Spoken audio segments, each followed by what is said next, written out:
ನಮಸ್ಕಾರ ವೀಕ್ಷಕರೇ, classic time ಕಾರ್ಯಕ್ರಮಕ್ಕೆ ಸ್ವಾಗತ. ನಾನು ಪ್ರಗತಿ ಎಸ್ ಪುತ್ರನ್.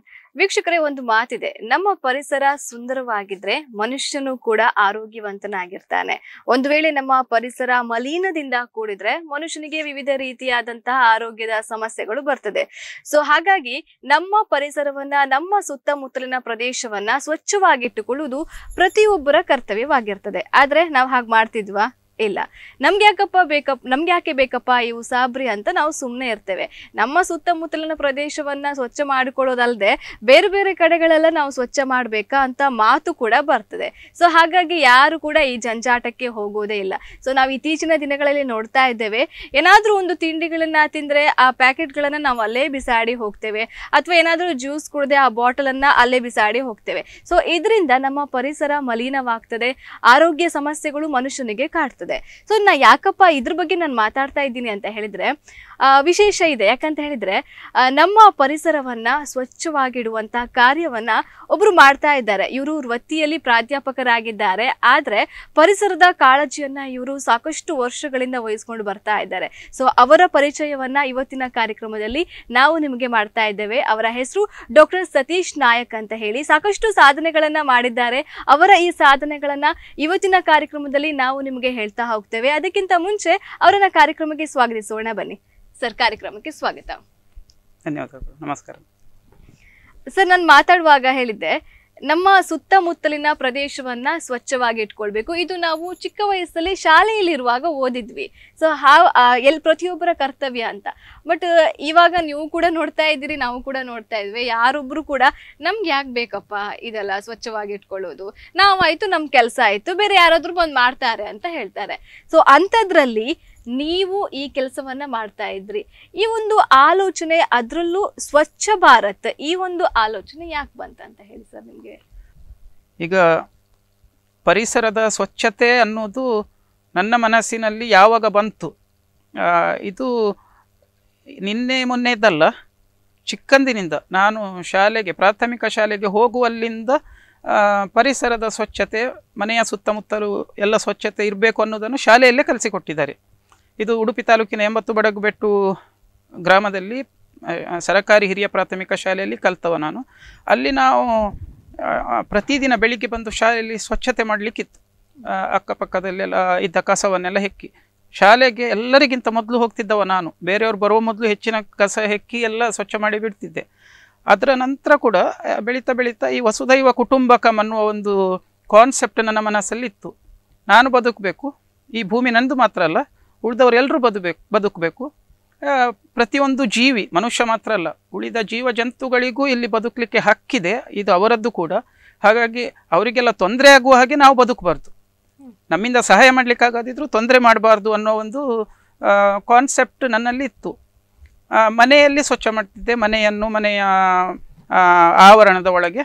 ಅದರ ನಂತರ ಈಗ ಸುಮಾರು ಒಂದು 5-10 ವರ್ಷದ ಮೊದಲು ನಮ್ಮ ಊರು ಆಲಂಬಿ, ಈ ಉಡುಪಿ ತಾಲೂಕಿನ 80ನೇ ಬಡಗುಬೆಟ್ಟು ಗ್ರಾಮದಲ್ಲಿರೋ ಒಂದು ಪುಟ್ಟ ಹಳ್ಳಿ ಆಲಂಬಿ, ಅಲ್ಲಿ ತುಂಬ ಸ್ವಚ್ಛವಾಗಿತ್ತು. ಆ ಜಾಗ ತುಂಬ ಸ್ವಚ್ಛವಾಗಿತ್ತು. ಬರ್ತಾ ಬರ್ತಾ ರಸ್ತೆ ಬದಿಗಳಲ್ಲಿ, ಅಲ್ಲಿ ಇಲ್ಲಿ ತೋಡುಗಳಲ್ಲಿ, ಚರಂಡಿಗಳಲ್ಲಿ ಪ್ಲಾಸ್ಟಿಕ್ ಬಾಟ್ಲಿಗಳು, ಹಾಗೆ ತಿಂದು ಎಸೆದ ಡಬ್ಬಿಗಳು, ಚಪ್ಪಲಿಗಳು, ನೀವು ಏನೆಲ್ಲ ಪರಿಸರಕ್ಕೆ ಮಾಲಿನ್ಯವನ್ನು ಒದಗಿಸಬಹುದು ಅಂಥದ್ದೆಲ್ಲ ಇತ್ತು. ಅದನ್ನು ನೋಡಿ ಸಹಿಸ್ಲಿಕ್ಕೆ ಆಗ್ತಿರ್ಲಿಲ್ಲ. ಎಲ್ಲರಿಗೆ ಬೈಯುವ ಹಾಗೂ ಇಲ್ಲ, ಇದು ನಿನ್ಗೆ ಯಾಕೆ, ಅಧಿಕ ಪ್ರಸಂಗ ಯಾಕೆ ಅಂತ ಕೇಳುವವರೇ ಹೆಚ್ಚು. ನಿನ್ನದನ್ನು ನೀನು ನೋಡಿಕೊ, ನನ್ನನ್ನು ಕೇಳಲಿಕ್ಕೆ ನೀನು ಯಾರು ಅನ್ನುವ ಒಂದು ಅದಕ್ಕೆ ನಾನು ಎಣಿಸಿದೆ, ಬೇರೆಯವರಿಗೆ ಹೇಳುವುದಕ್ಕಿಂತ ನಾವು ಮಾಡಿದರೆ ಒಳ್ಳೆಯದು. ನಮ್ಮಿಂದ ಆದಷ್ಟು, ನಮ್ಮ ಅಕ್ಕಪಕ್ಕದ ಜಾಗ ಎಷ್ಟಾಗ್ತದೆ ಅಷ್ಟು ಯಾರಾದರೂ ನೋಡಿ ಅದನ್ನು ಅನುಕರಣೆ ಮಾಡಿದರೆ ಒಳ್ಳೆಯದಾಯಿತು. ಇಲ್ಲದಿದ್ದರೆ ಸ್ವಚ್ಛ ಮಾಡುವಾಗ ಬೈಲಿಕ್ಕಂತೂ ಇಲ್ಲ, ಯಾಕೆ ಇಲ್ಲಿ ಮಾಡ್ತಾ ಇದ್ದಿ ಅನ್ನುವಂತ ಯಾರು ಕೇಳಲಿಕ್ಕಿಲ್ಲ ಅನ್ನುವ ಒಂದು ಇದರಿಂದ ಅದು ಯಾವಾಗ 2000ನೇ ಇಸವಿ ಕೊರೋನಾ ಕಾಲದಲ್ಲಿ ನನಗೆ ವರ್ಕ್ ಫ್ರಮ್ ಹೋಮ್ ಅಂತ ಇತ್ತು. ಆಗ ಲಾಕ್ಡೌನ್ ಎಲ್ಲ ಇತ್ತು, ಆಗ ಎಲ್ಲಿಗೂ ಹೋಗ್ಲಿಕ್ಕಿರ್ಲಿಲ್ಲ. ಆಗ ನನ್ನ ಮನೆಯ ಆಚೆ ಈಚೆ ಇರುವ ರಸ್ತೆಗಳಲ್ಲೆಲ್ಲ ಸ್ವಲ್ಪ ನಾನು ಸ್ವಚ್ಛ ಮಾಡಿದೆ. ನನ್ನ ಒಬ್ಬನೇ ಹೋಗಿ ಎಲ್ಲ ಸ್ವಚ್ಛ ಮಾಡಿದೆ. ಅದರ ನಂತರ ನನ್ನ ಮಗಳಿಗೆ ಆಸಕ್ತಿ ಬಂತು. ಅವಳು ನಾನು ಬರ್ತೇನೆ ಅಂತ ಹೇಳಿದ್ಲು. ಹೌದು, ನನ್ನ ಹೆಂಡತಿ ಕೂಡ ಸೇರಿದ್ಲು. ಅವಳು ಹೇಳಿದ್ದು ನಾನು ಕೂಡ ಬರ್ತೇನೆ ನಿಮ್ಮ ಒಟ್ಟಿಗೆ ಅಂತ. ಹಾಗೆ ನಾವು ಸುಮಾರು ರಸ್ತೆಗಳನ್ನು ಮತ್ತು ಅಲ್ಲಿ ನಮ್ಮ ಮನೆಯ ಅಕ್ಕಪಕ್ಕ ಕಾಡುಗಳಲ್ಲೆಲ್ಲ ತುಂಬ ಡಂಪಿಂಗ್ ಯಾರ್ಡ್ ಥರ, ಅಕ್ಕಪಕ್ಕದ ಆಚೆ ಈಚೆ ಮನೆಯವರು ಯಾರಂತ ಗೊತ್ತಿಲ್ಲ, ಯಾರಂತ ಹೇಳಲಿಕ್ಕೆ ಆಗಲಿಕ್ಕಿಲ್ಲ. ತುಂಬ ಕಸ, ಪ್ಲಾಸ್ಟಿಕ್ ಕಸ, ನ್ಯಾಪಿಗಳು, ಟ್ಯೂಬ್ ಲೈಟ್ಸ್, ಬಾಟ್ಲಿಗಳು, ನೀವು ಏನು ಎಲ್ಲ ಹಾಕಬಾರ್ದಲ್ಲಿ, ಯಾವುದು ನಾನ್ ಡಿಗ್ರೇಡೇಬಲ್ ಅಂತ ಹೇಳ್ತೇವೆ ಅಂಥದ್ದೆಲ್ಲ ಇತ್ತು, ರಾಶಿ ರಾಶಿ ಇತ್ತು. ಅದಕ್ಕೆ ಮೊದಲ ಒಂದು ಸ್ಟೆಪ್ ಅಂತ ಹೇಳಿದರೆ, ನಾನು ನನ್ನ ಹೆಂಡತಿ ಮತ್ತು ಮಗಳು ಹೋಗಿ ಅವುಗಳನ್ನೆಲ್ಲ ವಿಂಗಡಿಸಿ, ಬೇರೆ ಬೇರೆ ಬಾಟ್ಲಿ ಬೇರೆ, ನ್ಯಾಪೀಸ್ ಬೇರೆ, ಪ್ಲಾಸ್ಟಿಕ್ ತೊಟ್ಟೆ ಬೇರೆ, ಹೀಗೆ ಬೇರೆ ಬೇರೆಯಾಗಿ ವಿಂಗಡಿಸಿ ಅವುಗಳನ್ನು ಗೋಣಿಚೀಲದಲ್ಲಿ ತುಂಬಿ ರಸ್ತೆಯ ಬದಿಗೆ ತಂದಿಟ್ಟೆವು. ಅಷ್ಟು ಇಟ್ಟರೆ ಸಾಕಾಗುದಿಲ್ಲ, ಮುಂದೆ ಏನಂತ ಆಗ್ಬೇಕು, ಖಾಲಿ ನಾವು ಒಂದು ತುಂಬಿಸಿದ್ರೆ ಸಾಕ, ಅದನ್ನು ವಿಲೇವಾರಿ ಮಾಡ್ಬೇಕಲ್ಲ. ಅದಕ್ಕೆ ಪಂಚಾಯತ್ ಆಫೀಸಲ್ಲಿ ನಮಗೆ ಗೊತ್ತಿರುವವರೇ ಇರೋದು, ನಮ್ಮ ಊರಿನವರೇ, ಅವ್ರ ಹತ್ರ ವಿನಂತಿ ಮಾಡಿದೆವು, ಇದನ್ನು ಮಾಡಿ ಇಟ್ಟಿದ್ದೇವೆ, ಮುಂದಿನ ಕಾರ್ಯ ನೀವು ಮಾಡಬೇಕು. ಅಷ್ಟರವರೆಗೆ ನಮ್ಮ ಊರಿಗೆ ಪಂಚಾಯತಿಂದ ಕಸವನ್ನು ಸಂಗ್ರಹಿಸಿಕೊಂಡು ಹೋಗುವ ಒಂದು ವಾಹನ ಇರಲಿಲ್ಲ, ನಮ್ಮಲ್ಲಿಗೆ ಬರ್ತಿರ್ಲಿಲ್ಲ. ಬಹುಶಃ ಇದು ಕಾರಣ ಇರ್ಬೋದು. ಹೆಚ್ಚಿನ ಕಡೆ ಜನ ಕಸ ಬಿಸಾಡ್ಲಿಕ್ಕೆ ಕಾರಣ ಅವ್ರಿಗೆ ಏನ್ ಮಾಡ್ಬೇಕಂತ ಗೊತ್ತಿಲ್ಲ, ಎಲ್ಲಿ ಹಾಕ್ಬೇಕಂತ ಗೊತ್ತಿಲ್ಲ, ಹತ್ತಿರದಲ್ಲಿ ಎಲ್ಲಿ ಯಾರು ನೋಡೋದಲ್ಲಿ ಯಾರು ಭಯದಲ್ಲಿ ಹಾಕಿ ಬಿಡ್ತಾರೆ. ಹಾಗೆ ಪಂಚಾಯತ್ ಹತ್ರ ಹೇಳಿ ಅಲ್ಲಿಂದ ವಾಹನ ಬರ್ಲಿಕ್ಕೆ ಆರಂಭ ಆಯ್ತು. ವಾಹನ ಬಂದು ಅದನ್ನು ತಕೊಂಡು ಹೋದ್ರು. ಹಾಗೆ ನಾವು ವಿನಂತಿಸಿಕೊಂಡೆವು, ನಾವು ನಮ್ಮ ಮನೆ ಹತ್ತಿರ ಮಾತ್ರ ಆಗುದಿಲ್ಲ, ಇಡೀ ಊರಿಗೆ ನಿಮ್ಮ ವಾಹನ ಬಂದು ವಾರಕ್ಕೊಮ್ಮೆ ಅದನ್ನು ಸಂಗ್ರಹಿಸಿ ಹೋದ್ರೆ ಆಗ ಯಾರು ಬಿಸಾಡ್ಲಿಕ್ಕಿಲ್ಲ, ಅಥವಾ ಅಲ್ಲಲ್ಲಿ ಕಸದ ಬುಟ್ಟಿ ಇಡಿ ರಸ್ತೆ ಬದಿಯಲ್ಲಿ, ಅದಕ್ಕೆ ಬಿಸಾಡಬಹುದು ಅಂತ. ವಾಹನ ಬಂತು. ವಾಹನ ಬಂದ ನಂತರ ನಮ್ಮ ಆಲಂಬಿಯ ಆ ರಸ್ತೆ ಆವತ್ತಿಂದ ಇವತ್ತಿನವರೆಗೆ ಒಳ್ಳೆ ರೀತಿಯಲ್ಲಿದೆ. ಮತ್ತೆ ಅಲ್ಲಿ ನಮ್ಮ ಊರಿನವರೆಲ್ಲ ನೋಡಿದ್ರು ನಾವು ಮಾಡ್ತಾ ಇರೋದು, ಇವ ಅಲ್ಲಿ ಪ್ರಾಧ್ಯಾಪಕ ಆದ್ರೆ ಇಲ್ಲಿ ಕೆಲಸ ಮಾಡ್ತಾ ಇದ್ದಾನೆ, ಹಾಗಾಗಿ ನಾವು ಬಿಸಾಡುದು ಒಳ್ಳೇದಲ್ಲ, ಅದು ಮನೋಪರಿವರ್ತನೆ ಅನ್ನುವಂಥದ್ದು ನಮ್ಮ ಸುತ್ತಮುತ್ತಲು ಆಗಿದೆ. ಅದು ನನ್ಗೆ ಒಂದು ತರ ಸ್ಟಿಮ್ಯುಲೇಷನ್, ಏನ್ ಹೇಳ್ತೀರಿ ನೀವು, ಇನ್ನು ಮಾಡ್ಬೋದು, ಹೀಗೆ ಮಾಡಿದ್ರೆ ಸ್ವಲ್ಪ ಹೊರಗೆ ಕಾಲಿಟ್ರೆ ಆಗ್ಬಹುದು ಅಂತ. ಅದಕ್ಕೆ ಏನ್ ಮಾಡಿದೆವು, ನಾವು ಮೂವರು ಸೇರಿ ಉಳಿದ ರಸ್ತೆಗಳನ್ನು, ಅಲ್ಲಿ ಅಕ್ಕಪಕ್ಕದ ಕೆಲವು ರಸ್ತೆಗಳನ್ನೆಲ್ಲ ಹಾಗೆ ಮಾಡಿದೆ, ಅದೇ ತಂತ್ರ ಹಾಗೆ ಮಾಡಿ ಪಂಚಾಯತ್ ಮೂಲಕ ಮಾಡಿ, ಹಾಗೆ ಕಸ ಹೆಕ್ಕುವಾಗ ಬಂದು ನೋಡ್ತಾರೆ ಕೆಲವರು, ಇವ್ರು ಎಂತ ಮಾಡ್ತಾ ಇದ್ದಾರೆ. ಅವ್ರು ಕೇಳಿದ್ದಕ್ಕೆ ಹೇಳುದು, ನೋಡಿ ಇದು ಹಾಕುದು ಒಳ್ಳೇದಲ್ಲ, ಹೀಗೆ ಬಿಸಾಡುದು ನಮ್ಗೂ ಒಳ್ಳೇದಲ್ಲ, ಯಾರಿಗೂ ಒಳ್ಳೇದಲ್ಲ. ಇನ್ನು ಮಳೆಗಾಲದಲ್ಲಿ ಸಮುದ್ರಕ್ಕೆ ಸೇರ್ತದೆ, ಎಲ್ಲ ಸಮುದ್ರದಿಂದ ಬಂದ್ರೆ ಸಮುದ್ರ ವಾಪಸ್ ನಮ್ಗೆ ಕೊಡ್ತದೆ. ಅದು ಅದಕ್ಕಿಂತ 2 ಪಟ್ಟು ಕೊಡ್ತದೆ. ಒಳ್ಳೇದು ಕೊಟ್ಟರು ಒಳ್ಳೇದನ್ನು ಕೊಡ್ತದೆ, ಅದನ್ನು ದ್ವಿಗುಣಗೊಳಿಸಿ ಕೊಡ್ತದೆ. ಅದು ಬ್ಯಾಂಕ್ ಇದ್ದ ಹಾಗೆ. ಹಾಗೆ ಒಳ್ಳೇದನ್ನೇ ಕೊಡುವ, ಕೆಟ್ಟದನ್ನು ಇಲ್ಲಿ ನೋಡಿ, ಒಂದು ವಿಷಯ ಹೇಳಿದ್ರೆ, there is nothing which is useless.